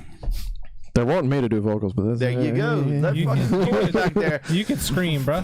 I can scream, but back there. Let Corey do all the screaming so you can preserve your voice. I just go ooh and ah, and I sing some words. I'm the You choir go ooh guy. and on. You fucking throw mattresses on people in a Red Roof Inn. That's Nice. something completely different. Yeah. I mean, it's still soft. We should get Red It's Roof like an Inn ooh as and a ah, but it's a sponsor. whole mattress. What's going on? I'm trying to get Red Roof Inn as Their a market sponsor. cap is like Red Roof Inn and Red Bull. $200. What would happen with that? I think we're banned from Red Roof Inn. thanks to Dickhead right here. You Say it in the make Red it Roof one sound time. all It's pretty bad. nice. No, it was fun except for smelling a certain person's feet. Leo Ridge, shout out. His feet smell like fucking molded cheese. You got to practice that hygiene. Yeah, there it goes.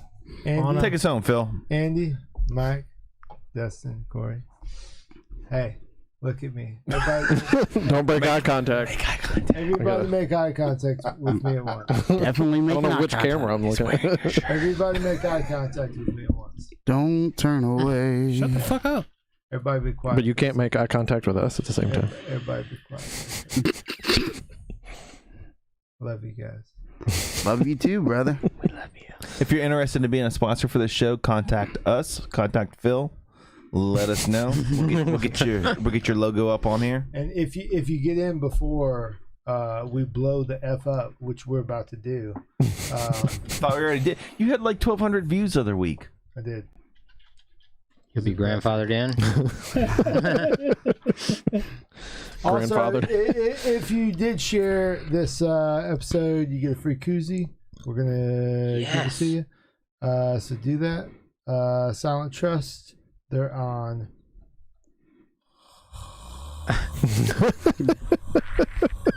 Every platform. Starts with an A. Yes. Ever. We'd like to thank the Radford Media Group and Auspicious Recordings for helping I us knew that. definitely get to this Shout level. out Jason Radford, Brian Lacey, Even though Jim Ward. we can be buttholes sometimes, we're Joey Miller. just gonna. Joey Miller. I think you Shout out guys are Joey super Miller. fucking Southern nice. Bell Imagery. I think you guys are sweethearts. 180 dB artists. So sweet. I can't wait to investigate the Walmart logos of the Silent Trust band. We have Walmart logo. We have a fucking Walmart logo. What? You What's ever going seen on? the Walmart logo? We're not going to talk about it. We're PG. Oh. Hey, seriously though, thank you guys for coming yeah. on. Thanks for having us, man. This has been glad- fun. I'm glad we saved it. Rough start. It's all Third right. time's a charm, buddy. We're professionals. We know what the F we're doing. Yeah, we do. We shout out to Acer for effing up my podcast, but we'll work it out. Will you guys come on again when you go back to your Yeah. studio and up Yes. in We Cleveland? will. We will. We'll even bring instruments next time. Yes, we'll play for you. Yeah. Mm-hmm. And we'll play the fiddle for you, boy. I'm ready. I love you, Mike. I love you too. I love you, Andy. Love you. Love you, Dustin. Love you. Love you, Corey. Love you, Phil. We'll see y'all later.